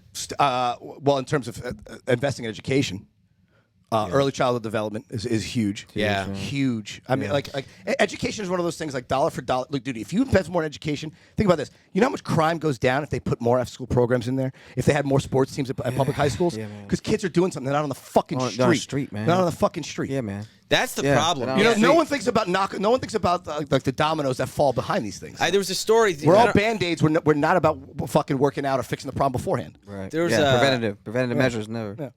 I think his name's Pop Smoke. You know? Yeah. Are you familiar? Okay. Yeah. I like how you pointed my finger. Loved it at first. Because you said yeah, and I was like, are you familiar? Nah, no, but you pointed like right, like you. Well, knew you know not to look at me because I haven't listened to new hip hop. if it was made post I 2007, it doesn't hadn't exist. heard of this guy. I know. I'm not. I've heard it. Yeah, I've heard. But he just got murdered out here in L.A. Nah, yeah. So some like 15-year-old gangbangers, Yeah. like I guess the story was he like posted something about he was in LA at an Airbnb and he had like this fancy jewelry and they somehow figured out where he was and they raided him the down, house yeah. and shot him and killed him and stole his jewelry. And so I just wonder like how do you what world can you create to fix that? For me, I think I think this is the thing. I think I think you have a better chance of changing yourself than changing the world. Yeah.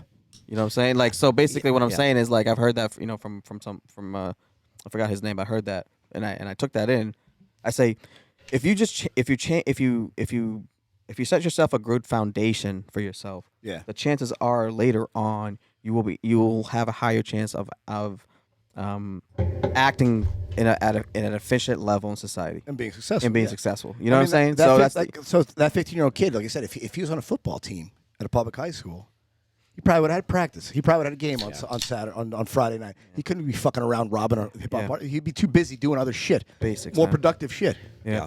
Yeah. If you Yeah. take away after school programs, what the fuck are they gonna Be on the do? street. If you take away sports programs, what the fuck are you gonna what are they gonna do? If you take away like whatever dance, opportunities. job opportunities during the summer when these kids get out of high school, they have nothing to do during the summer. They're just fucking dicking around at home. Teach them how to fucking there used to be programs in Boston, man. They Menino had a great program before he passed away, like Mayor Menino, and he would have summer programs. As soon as the kids hit the summer, if they were old enough to work, Yeah. 15, 16, Yeah. you could work with a permit. He would have a whole structure implemented for Yeah, do trade programs, cleaning, being apprentices apprentice and shit like Yeah. that. learn a skill. Yeah. I mean, there's We need things, more of that. And they took him away. They fucking took him away. Like it's just like what? And it's like, but this what about this the crime doesn't rates, surprise though? me. This doesn't surprise me though. You know what I'm saying? This doesn't surprise me. It was lack of funding? It be, Probably. yo, no, it's Who knows in Boston? It goes deeper than that for me. Yeah. Like, you know what I'm saying? So, but I'm just saying, like, it goes deeper than that for me. But it's either way. It's just like, it doesn't make sense. You know, you can't take away like education. You can't take away things for, No, you know. I agree with you. I'm just, why is it that it still isn't getting fixed? It must be that because they want it to happen. Yeah. Yeah. Right. They keep you want it to distracted with happen. other things. Yeah, It's they're like keeping you distracted about whether or not Mr. Potato Head is gay, straight, or gender non-binary. They're keeping you focused on that while all the real problems don't get solved. Like the like the $700 billion annual military budget.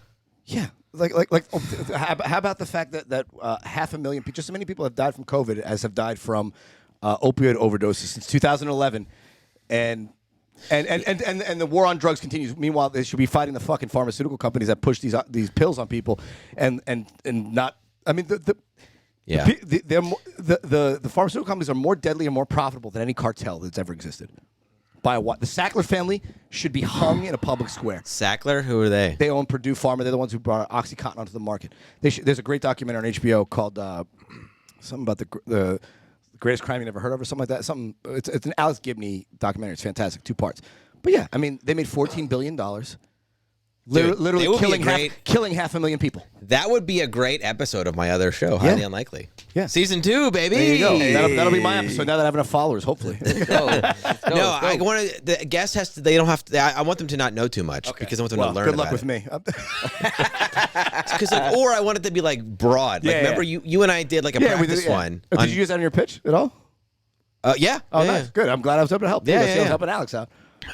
We had a whole so at that point they had already like agreed to the project. Yeah. But You wanted to show them what it was going to look like? Yeah, and then like it helped like kind of solidify, hey, this is what it'll be. So, dude, it was great. You were so funny. Remember I was like talking about John D. Rockefeller? And then you were like, oh yeah, my 5th grade report. Oh yeah, on John D. Rockefeller. But I said something. I think I was like about to state some facts about him, and I was like, maybe you put this in your report. And if for some reason, I wish I remembered the exact exchange, but you had a response that was so funny. Oh, I think I remember. I got to look at that. You sent me the audio. Yeah. I'll find it. It was really good. But yeah, so that is fascinating. I'll follow up and ask you again about that, so I can Sure. That'd be a great episode. Yeah. You guys want to get a little more news?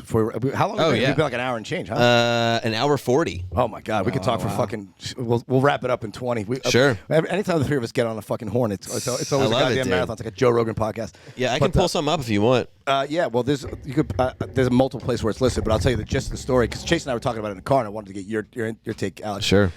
So many companies now are having a very tough time rehiring employees to come back to work.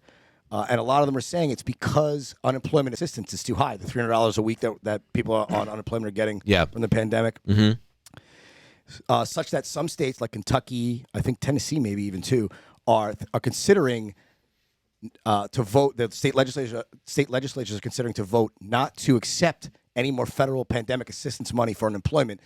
So everyone in their state loses unemployment, so they have to go back to work.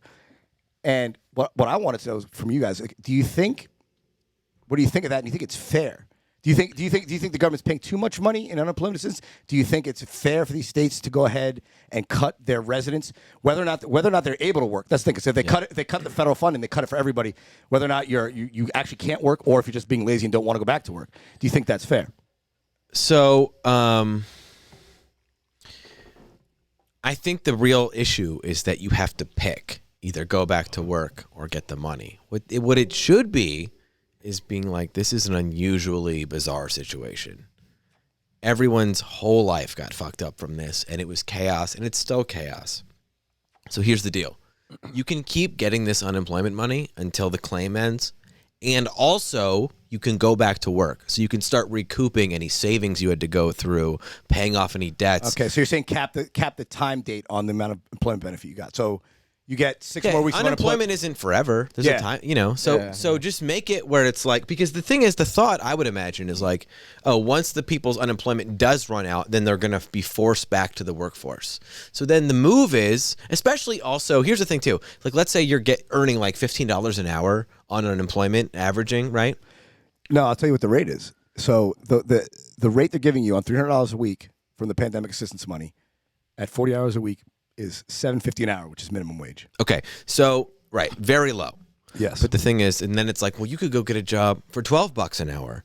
Then you could stop and say, yes, that's almost double what minimum wage is. But then the person's like, yeah, but I'm going to get taxed on it, and then I'm working all day with a job that I hate, and I have to pay to get there anyway. And so they do the math, and they're like, I could get by on this. I don't, you know. And that's and I'm not faulting them for that. If the job sucks and their life is shitty, I don't fault anyone for that. But what the government should fucking do is realize, let these people get a head start for themselves a little bit to keep that unemployment and work minimum wage, so they could just get a little extra, so they have some amount of money. Get off the dole permanently. Dude. Yeah. That's the way to do it. Yeah. Well, I told Chase. Yeah, go ahead. Were you gonna say something? No, I was gonna say. Can I give one other Sure. response too? Sure. Oh, yeah.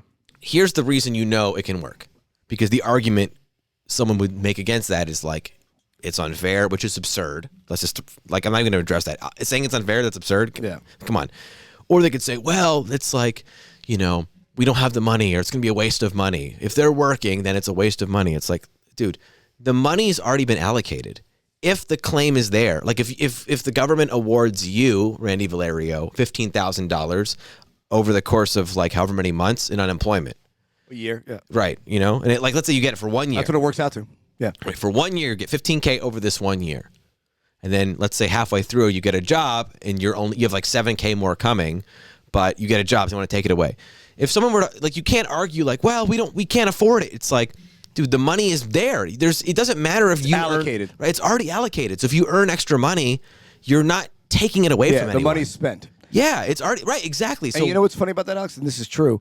Of all the stimulus bills that we passed for the pandemic, the dollars that were taken up over 100%, like they have like too many claims, are the Small Business Administration loans and the bailouts to corporations. Still, the unemployment allocation is still not being fully utilized from the first stimulus. Wow. So this idea that people are taking advantage, there might be individual cases, and there were. I think we talked about on our podcast about how they fucked up in the state of California. Prisoners lists aren't matched with unemployment lists. Yeah. So they disqualify them. So the prisoners were able to claim unemployment, including like a guy like Scott Peterson. So how did they? But by and large, that's not happening. How would a person in prison claim unemployment? Like someone on the outside did it for them? Yeah, they just use their social security number and tell them. Yeah. Right, they just call a friend and they're like, Scott Peterson called whoever. Who's Scott Peterson? He's the guy who killed his wife and kids. He has like multiple girlfriends because women love killers. Of course, so they're perfect people. Women are perfect. They don't make mistakes apparently. So but anyway, if you're in prison and then so the check goes, I guess it gets mailed to the address. Yeah, they give someone else's address. They just use their name, social security number, and a different address. And then that person cashes it how? If it's not in their name, how do they get the money? No, it goes to a Bank of America debit card because Bank of America won the contract, of course, to dole out the money. Yeah, duh. I don't do. Of course, Bank of America's not responsible in any of this. Right. They're just administering it. It gets like directly deposited into the account, and then the girlfriend gets to pull the cash out, and then it gets allocated. However, God damn it. Yeah, right. Yeah. But but that's not even close to the amount of corporate malfeasance that went on during the pandemic. Oh yeah, right. Come on. But my take on the whole thing is, how about corporations just pay more than the bare fucking minimum? Like if you were getting $600 a week versus $300 a week, you go back to fucking work. Right. They'd have to pay a wage. And I told Chase this in the car. I was like, and if corporations that'll kill businesses, it's like, well, then your business sucks. If you can't pay more than $7.50 an hour for an employee, then your business should be shut down because your business model is terrible. Yeah. You know what I'm saying? I don't see Apple stores. I don't see fucking Apple or Amazon going out of business with these fucking rules because they're able to afford to pay their workers a living wage. Right. Yeah. You know what's funny is that you're breaking it down so perfectly that your business model, like if your business was meant to work, you would find a way to work it out. I think the argument people make, I'm pro raising the minimum wage. Like, I think it's stupid and people argue against it. I like libertarian stuff, but that's a little silly to me. No, you have to have a basic standard of living. Right. Well, unless you want to be Nicaragua, we have to have fucking, like if we're going to be the best nation in the world, we can't look like Colombia where the poor are living in shanties and the rich are living in castles because that's how revolution starts. But here's the counter argument though. That people would say. I don't even know if I agree with it, but it's the counter argument, is that the big corporations can afford, because they're so large and already have so much money, they can, pay lower and make enough profit to survive, where the small business can't do that because they don't have the infrastructure to cut costs like overhead the way that like Amazon can. So they can't. I'm not. Yeah. And that's true, and that's because of the lack of proper regulation of major corporations. Yeah. The problem with major corporations a lot of times too is anti-competitive. Right. In a real competitive market, Facebook wouldn't own fucking 50-80% of the goddamn social media world. Yeah. That's anti-competitive. In capitalism, the way I understood it is that, the cream rises to the top and you fight monopolies, so you have that competition to drive think new technology, new innovation, new services. To think about your airlines. There's 3 major airlines in this country right now that service over 80% of domestic flights and over 80% of international flights. It's like American, Delta, and United. Wow. Right? They all charge the same prices because they know what each other's charging. Collusion. Price collusion, illegal. And they also tell you to go fuck yourself on services because where are you going to go? Where are you going to go? Right. You have no other options. There's Southwest, there's Virgin. Southwest is an outlier. Virgin got bought by Alaska Airlines. All right. So they're all getting consolidated. Right, they're all getting consolidated. That's the thing. Like if you had actual competition, you'd have to prove yourself on your product. That's why airline travel's gotten shittier and prices keep going up. Because where are you going to go? If you want to fly across the country, you have 3 options. All of us are charging $600, and go fuck yourself on your first and second check bag. You're going to charge money for that. Randy, that's a great point. I feel like the experience of flying should have improved rapidly. It really hasn't gotten any better in the past It's gotten 30 worse. years. It's become the fucking Greyhound bus in the air. It's disgusting. In the 50s, if you flew on Pan Am across the country from LA to New York, you would land in LaGuardia Airport, and as part of your first class fare, you had a bar car up on the second level of 747, so you drank and smoked and had you cheated on your wife. This is the 50s. Let's be honest. You fucked one of their hot stewardesses because they only hired hot women back then. Yeah. And then when you land in LaGuardia, they would take you on a helicopter from LaGuardia to the top of the Pan Am building, which is on 59th and Madison. But what percent of people could afford that? Not many, but now a lot of people can afford fucking going first class. And first class is not that much better than coach. No.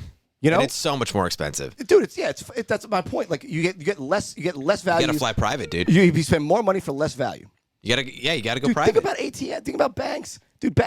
When I was a kid, I had a passbook savings account at Ridgewood Savings Bank. You'd go in and they'd run your book and put your balance on it every time. I was getting like 2 or 3% interest on my savings, right? And a woman was paid money, a living wage, to hand me my money when I took a withdrawal. Now I pay $2 to a fucking machine to give me my own money back. Yeah. They fired the woman, so there's a woman without a job, and I'm paying to get my own money now. But and you know how they sold to you? Convenience. Just like self-checkout. I've railed about this 1,000 times. Self-checkout convenience. wait, I'm what's a wrong store with employee. self-checkout? When the fuck did I start working for Ralph's? Yeah, that's a good point. When the fuck did I apply? Check my own shit out. Fuck you. Yeah. They tricked you. They tricked you into Oh, it's convenient. Dude, I've used self-checkout enough that I could be a cashier at goddamn Ralph's. That's a sad state of affairs. I shouldn't know how to look up asparagus. Well, on a fucking scale. They're still fucking you by charging high prices, but they want you to also do those to bag your own fucking. I told you. That's why I used steal. to That's be- why I steal every time I self-checkout. You're so I right. take a couple bucks because for my 10 minutes of time, I need at least 3-4 free yogurts. Here's the one. Hold on. I agree with you. What type of flavor yogurt, son? But Let 'em know. here's Vanilla, baby, always vanilla. Here's the one caveat. Here's the one caveat where it does kind of help sometimes. Sometimes that shit moves way faster than the regular line. Yeah. So if you want to get in and out quick and you're willing to just do your own thing, that's one benefit. It gives you an option. Yeah, but they sold you. I'm saying they sold the sizzle, not the steak. Like, oh, look, it's convenient when you're buying one thing of milk, but the rest of the time you're on the clock. You know what it should be? They should automatically deduct like $2. Like whatever your total is, just boop boop. Well, no, that's Amazon's plan with Whole Foods now. They're going to go with like no checkout. So as you pick items into your cart. It's on the honor system. No, as you pick, there'll be like RFID. So as you pick items into your cart and walk through the exits, they run it through your Amazon Prime account. I mean, that's what they're working towards. God damn it, dude! I don't know. Look, I like convenience and I'm all about it. But certain things, it's like, all right, but am I getting enough? Like, it's one thing. It's one thing if you're going through, a personalist car wash, right? Yeah. It's another thing if I become the employee on the checkout. Right. Like, say, hey, it's a personalist car wash, but you got to wash the car. Like, no. Like if there's one thing, it's robots doing it. And even then, obviously, we're all going to lose jobs for robots, and we have and will be for the next decade, century. But when they turn you into the fucking employee, right? When they start asking you when they say, "Oh, you check yourself out, it'll be more convenient." I'm like, yeah, for who?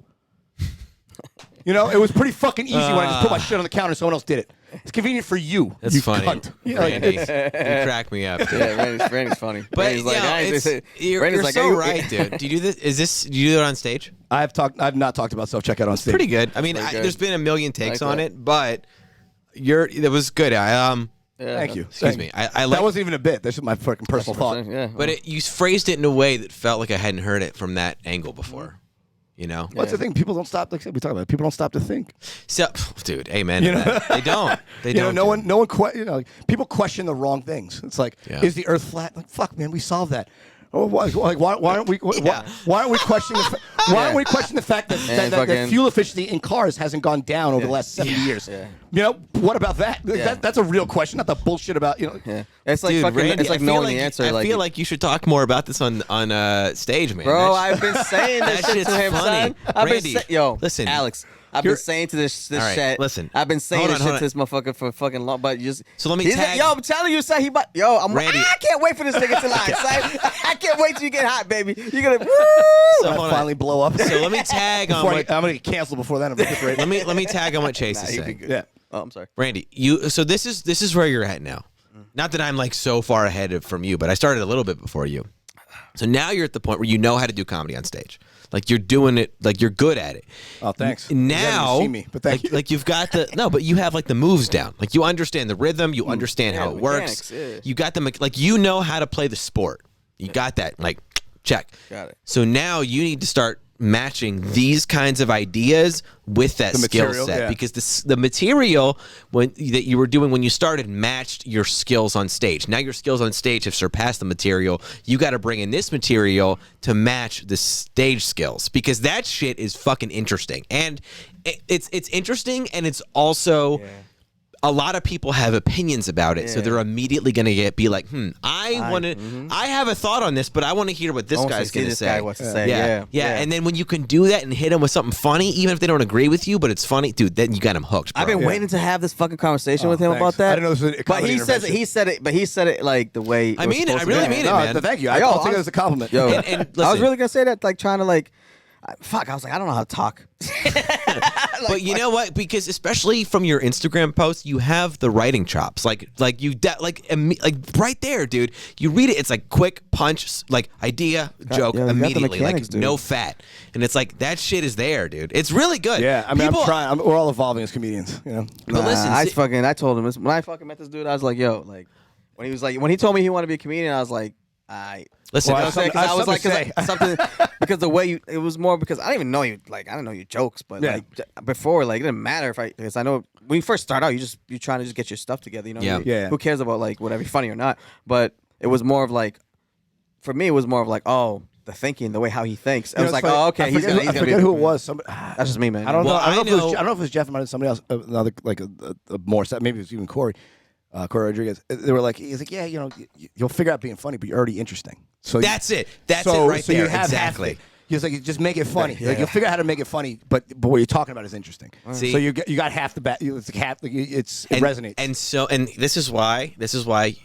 As long as you just stay in the fight, you're good, bro. Oh, thanks. Because so many comics are the opposite, where they have so much of the funny, but they're not interesting. Yeah. And it's like, and I think it's because you lived a life for a while before you got into this game. I think, now that I've been starting late, obviously you always wish you started earlier, but that does help. I don't think, if you started earlier, I don't think you would have this. I mean, Randy, think about it. Before you even dipped your toe into comedy, you worked in finance, right? Yep. You have, and like at a high level, like a really unique, specific right? You also went through adulthood with, like so many comics who had like a relationship, a fucking wife, house, kids, basically. So all of that, you had all of that shit, and then also like a lot of people have had like fucked up things in their childhood, but if they're a comic, they probably jumped into talking about it right at 18. They didn't like go through adulthood normally first and then go into comics. So they look at it through that lens. Like all three of those things right there, dude. Oh, you know what I'm saying?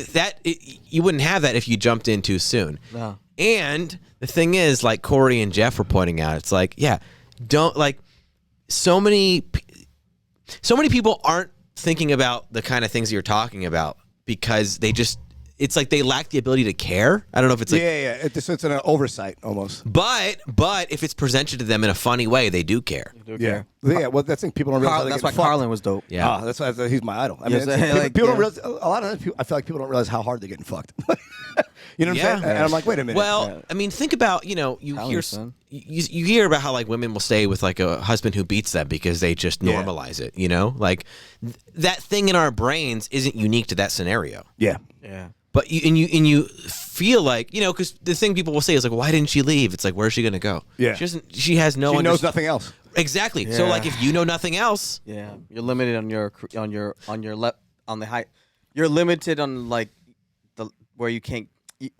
You're just limited, pretty much. Like, I feel you can't reach the highest point. You don't know what you don't know. I feel like don't know what Chase you just don't did a know. Control-Alt-Delete on his sentence. Yeah, so for a second, I was just like, yo. I was like, you yo, good, bro? can I be real with you? Can I be real with you? Yeah. I mean, he smoked a full joint. That might be the I most did. I've seen Chase smoking in one sitting. Listen. I did. And you're 100% correct. But when I was trying, I was trying to talk to you, but the whole time I was thinking about Twinkies, son. I'm not gonna lie. We'll get you some food in a minute. no, like. Let's get to the next news story. Yeah. So you actually, if you want to pull this one up, you can. It's on the New York Post. You can just search Florida principal caught on camera hitting 6-year-old girl. Oh, that's not good. Yeah. I don't know what's. I'm trying to find the funny in this. Let me see. Florida principal. Ain't no funny in this for me. No, it's not necessarily be funny. No. I'm just talking out loud Hitting- for myself. Yeah, not to you. I'm just saying. Wow. Yeah, What there you go. happened? What the fuck was this? So I'll read it while he finds it. Yeah. New York Post. There it is. Florida. Okay. What the fuck? New York Post. Are they like accredited thing, Randy? New York Post is. Yeah, kind I mean, it's kind of a rag, but they always have good stories. Okay. This is really heartwarming. It says a Florida elementary school principal is under investigation for whacking a 6-year-old girl with a paddle in a shocking incident that was captured on video by a student's mom. Melissa Carter, head of the Central Elementary School in Clewiston, I don't know, Florida, I guess, was filmed bending the child over, hitting her several times with a wooden paddle. The hatred with which she hit my daughter, I mean, it was hatred. Really, I've never seen my daughter hit like that, said the girl's mom. I've never hit her like that. The mom, who wasn't named in the report, said she was called by the school on April 13th because her daughter had apparently caused about $50 worth of damage to a computer. She went to school to pay the fee, but was sent to the principal's office where she found her child with Carter and a school clerk. The principal started to scream, apparently, at the mother. She hit her phone in her purse, but then she ended up hitting the kid with a paddle. Now, the obviously, we all have emotions about this, but what I want to what made me think about was Alex, you're a little younger, but Chase and I, when you were kids, getting hit was more commonplace. Yeah. Oh yeah. And corporal punishment wasn't allowed, especially in a public school like this. I don't remember getting hit. Okay. Not in school. I never got hit. Nah, not in school. No. I didn't get hit in school. But is this a bridge too far? Should school officials be hitting kids? No. No, Absolutely not. No.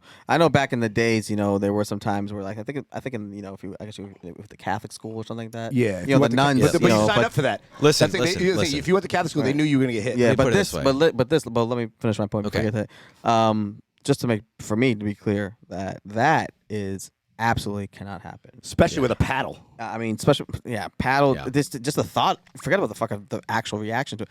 Before that, like the idea to think that you can actually do that is like actually like fucked up. But we'll go ahead. I will say this as someone who is about to be a father, and I maybe Well, that's why I brought it up. How would you feel? I maybe shouldn't say this on public record, but it's fine. If someone ever did that to my kid, they're fucking dead. It's over. Yeah, they're dead. And I'm not stupid. I'm not going to put myself in a predicament where I will end up in a cage. But just understand, every resource at my disposal will be dedicated to making sure that it's over for you, and it will happen. Yeah. So, and I don't even have the kid yet. Yeah. He's still inside. I don't even want wife. the kids yet, and I feel the same way. But like, it's like over. If anyone's gonna hit my kid, it's me. It's over. Right.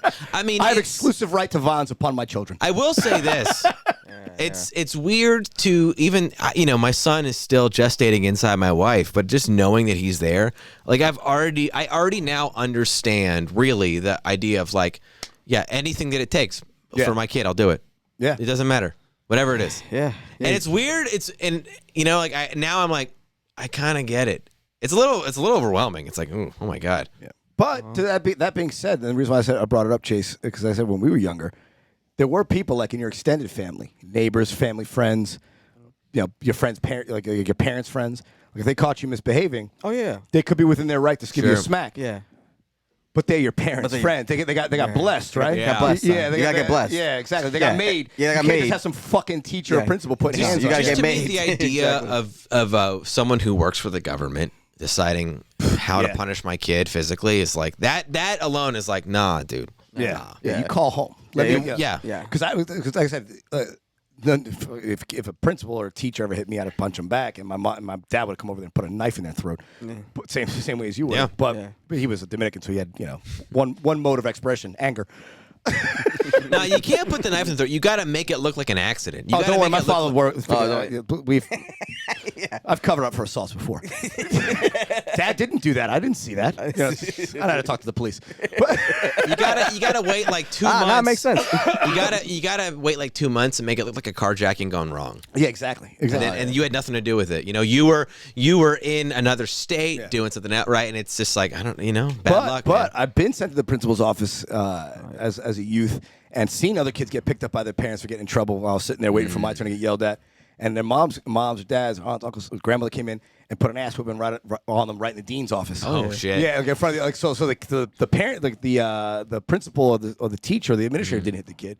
Yeah. They called their mom or their dad. They came over and gave a fucking and yeah. doled out a whipping in front of all the other kids. Oh, yeah. Which is almost more embarrassing because it's one thing, when I was growing up, a lot of us got hit. Some more than others. Me less so because I was just that didn't work for me. Humble brag. No, it didn't because I just that's not what got me to change my behavior. I'm being ridiculous. Dude, I used to take beatings from my I'm sister kidding. for money. I'm being absurd. But I'm saying, but that's the thing. Like, the embarrassment of being even just scolded or Sure. like hit in front of your friends. Like next day you come in and breaking Alex Dinka's balls because his dad whipped his ass in school. Like, Yeah, like yeah. that embarrassment is also a teaching moment for the kid. Right. It's like the salt in the wound. Yeah, You know? well, no, it's a bigger teaching moment for the kids. Yeah. Like, I don't ever want to get in trouble again because I don't want my friends laughing at me behind my back. That's so funny. Human beings are human beings, man. Even if they're fucking 10, 12 years old. Dude, Or how 6. are we going to fix this country, man? Like I said, man. I don't know, man. I That's why I'm said not from the having beginning. kids. I said from the beginning, man. It's better to change yourself than to fucking change. Chase think got a of point. So yourself. you're saying the answer is to stop caring about fixing the country and just fix yourself? No. What I'm saying is, if you always, this is what I'm saying. Like, what I believe is that if you constantly try to be a better person and to treat people better all the time, And if everyone does that. and everyone does that, it solves- equalizes the fucking negative toxic Right. shit that happens. That's a good point. Because I don't know any external way to get people to rally around each other now. I mean, like, dude, we should have rallied around, Russia fucking with the election or Right. this pipeline shutdown that's recent. Like, there's been a Yeah, thousand. we didn't even talk about that. There's been 1,000 things we could have rallied around, and we just haven't. And that's part of the problem. Like, people need to take stock of themselves, and unfortunately, and this goes for, like I said, both sides of the argument, whatever you want to call it.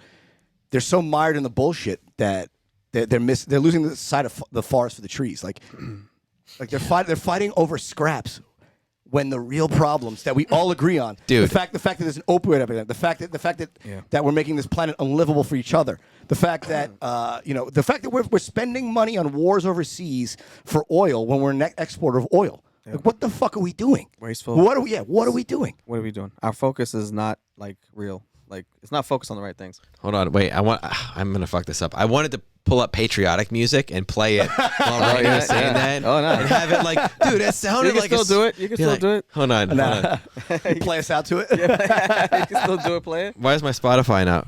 Oh, it's It's all right. It's all right. Hate move. I had my brother make a fucking a remix of the Star Spangled Banner for us. Let's be right. That'd be some Beep, crazy shit. beep, beep, beep, beep. Star Spangled Banner is an ugly fucking song. Let's be honest, man. We could have picked a better song for our national anthem. I like it, actually. I think it's kind of corny. Oh, is Hold that the on. one? Let's see Oh, if this say. I think God Bless America is better. God Bless America is good. Oh, say. I like Oh, was it? I like that. Still know I'm free. What's that song? Stand God Bless the USA. Is stand it beside Land? her Hang on. and guide The one- her through the. trying to See, think of the if I song. start fucking, see, I start fucking it up. Fucking patriotic people gonna fucking hit my DMs now. What the fuck, bro? You don't fucking know the USA Star Spangled Banner, None of us bro. know that shit. There's a song. Hang on, I'm pulling it up right now. Hold on, I think I got some music. Oh here. yeah, Lee Greenwood's "God Bless the USA." That would have been better. Hey man, Marvin Gaye, Star Spangled Banner. No one could top that, son. I mean, Wait a sec. anything Marvin Gaye. Woo. Marvin Gaye Lakers, son. If y'all don't understand what singing is, if y'all think what singing is now, please look that up on YouTube. Marvin Gaye singing the Star Spangled Banner. Killing it. Laker game. Oh, wait, hold on. Oh, that's the old one. I like it. Oh shit. We know the name of the woman with the paddle. We sure do. Oh, that's the wait. bitch. That's the bitch who's getting smacked. Yep. Nope. She's Hold smacking on. me. Oh my God. So I they really just hooked the sound up and she too. has someone helping her Smack me with that paddle. Here we go. Oh, this is ridiculous. in front of everybody. Ow, that's a school principal. Oh, she let her have it, son. Yeah, she's. No, I don't want to watch this. This is Oh, ridiculous. dude. Yeah, it's Yeah, I'd have crazy. fucking punched that bitch in her face, son. My mom would have been on her like a jaguar if she seen me do that to me. Wait, what was that patriotic song, Randy? God bless the USA, Lee Greenwood. Wow. Yeah. Hopefully, she's definitely getting charges. She's going to jail for sure. They should press charges. Yeah. That'd be even worse than just beating her ass. Put her in jail. Oh, of course. There it Gotta is. serve jail time for that, of course. There it is. Let's not play too much of it so we don't get yanked from fucking Spotify man, and this is- YouTube. oh, But oh. this is the jam right there. I was saying you could say your speech again, dude. Talking about, dude, I would play that. I don't even know what that. I don't have to I'd double down vote on for that. you. Shit, I'd Thank play you. Why that. not? I'd play that music just for myself and just to get right. It sounds like that's like Chase's like jerk off soundtrack. Yeah, I mean, he jerks off to the fucking Yeah, he's to the Allstate commercial. Fucking. nah, son, nah. You know, it's gotta have. What's your thing, man? What do you like? Sade, B? You put Sade? Sade? Yeah, a little Sade. No, I can't put it on because Yeah, we Randy's get point will get dropped. pulled. We'll get Yeah, pulled. we get pulled. Okay, yeah, but a little Sade, you know. But and if you're I'm trying to bringing a girl, vibe, if you're bringing a yeah. girl over, Sade. Yeah, dog. If I'm trying to vibe, it's gotta be Sade, man. Sade, all right. Yeah, little Sade. I Maxwell, can't name Maxwell. a single Sade song. Oh, dude, God, is he getting me so mad smooth, right now? smooth operator. Fuck, you getting me so The mad. sweetest taboo. Are you serious? I'd have to hear them. Operator, smooth operator. Put on 10 seconds of smooth operator. Oh, I'm gonna fucking. Oh, hold on, man. So Hold we on, gotta hold wrap on. this up soon because I gotta piss and we gotta go. But Yeah. but All right. let's say 10 seconds. You'll know right away as soon as you hear the beat on, drop. son. You know this song, Come on, Alex. son. You know this song. Come on, son. Randy, we're bringing him home, son. I know. We got. We're bringing him home, son. You know this one. You better take that. Hold in. on. What? You better take take that in, son. Saxophone. Vaguely familiar. Oh my God. Shut up Alex. and just listen to it. We can't play the whole thing. Oh, Jay. sorry, I'm sorry. I don't want to get you pulled. All right. Is it like smooth operator? That's the one. Yes, Yeah, son. yeah, yeah. See, you came home, son. don't why you fight it, son? This He was nigga, fighting, son. he was fighting, he was Yes, fighting. he got Chase, man, I wish you moved out here, bro. Soon enough. Chase, think about this. If you moved to LA, we could do this like once a month or whenever, or as often as you want. Okay, Every day. No. let's talk about it, man. Okay, probably not that often, Yeah, well, but yeah, I mean, my ceiling for Boston, has already kind of reached this point. So I'm dude, definitely- honestly, let me put it this way: we have my studio here, right? Okay, Right. this is my space. You guys have Ready Set Blow. As many times as you I'm a want shareholder. Not to that much, do, though. but I'm saying as often as you want to do this right here is like I'm on Ready Set Blow with you. I'm happy to let you come here and do it with me. Get out of here, man. That's Appreciate that. Yeah. Thank you so What do you think, much, Randy? That'd be dope. I mean, yeah, I'm happy to do it here. Also, I don't have to do it in every episode. Like if you want to do it here with just like you two, that's fine too. No, I'm we'll have, just a saying, threesome. We'll have though- a threesome. We'll get weird. Yeah. No, we got to wrap this up, guys. I got to Oh, piss yeah. badly, All right. and we got to run. But Alex, you got anything you want to promote? Highly Unlikely? Yes, everybody, please go check out Highly Unlikely. It's awesome. It's my new project I mentioned. If you go on audio platforms, just type in Highly Unlikely. It'll come up. It's the one produced by WikiLeaf. That's the name of the company that's producing it. And if you want to watch the videos, follow me on Instagram. It's at Alex Gettlin. The link to the videos is in my bio. But also, you can go to podcast.wikileaf.com. You can watch them there. Chase, what do you got coming up, brother? Oh man, I'm just out here in LA. That's right. You know, I'm I'm, going to Chase for a couple weeks out here. You guys will have plenty of podcasts from us this week. oh yeah. I don't know if we're going to post them all at once or do a couple extra a week or dole them out slowly, but Chase will be here. You guys will see plenty of him. Yeah, man. So I'm just looking forward to kind of chill, hang out, do some podcasting, do some stuff, hang out with some people. See Alex AG over there. Do his thing. Oh, yeah, bro. And then you can see Chase Abel here every Tuesday and Wednesday night. We have All the Way Up Comedy at the Hotel Wilshire. I'm running that show, so definitely come out to that. Chase will be on for the next 2 weeks while we're out here in LA. And then what else do I got coming up? I got Philly coming up this weekend. I'll be at Helium Comedy Club in Philadelphia, opening up for Jeff Dye. And then next weekend, I'm going to be at the Boise, Idaho Comedy Festival. So if you're up in Boise Nice. and happen to be listening, come Nice. check that out. that we're talking about. Yep. Working. And All that's right. it, man. All right, guys, that's it for this episode. We love you guys so much. Thanks for checking us out. Right for this one, guys. Peace. Peace.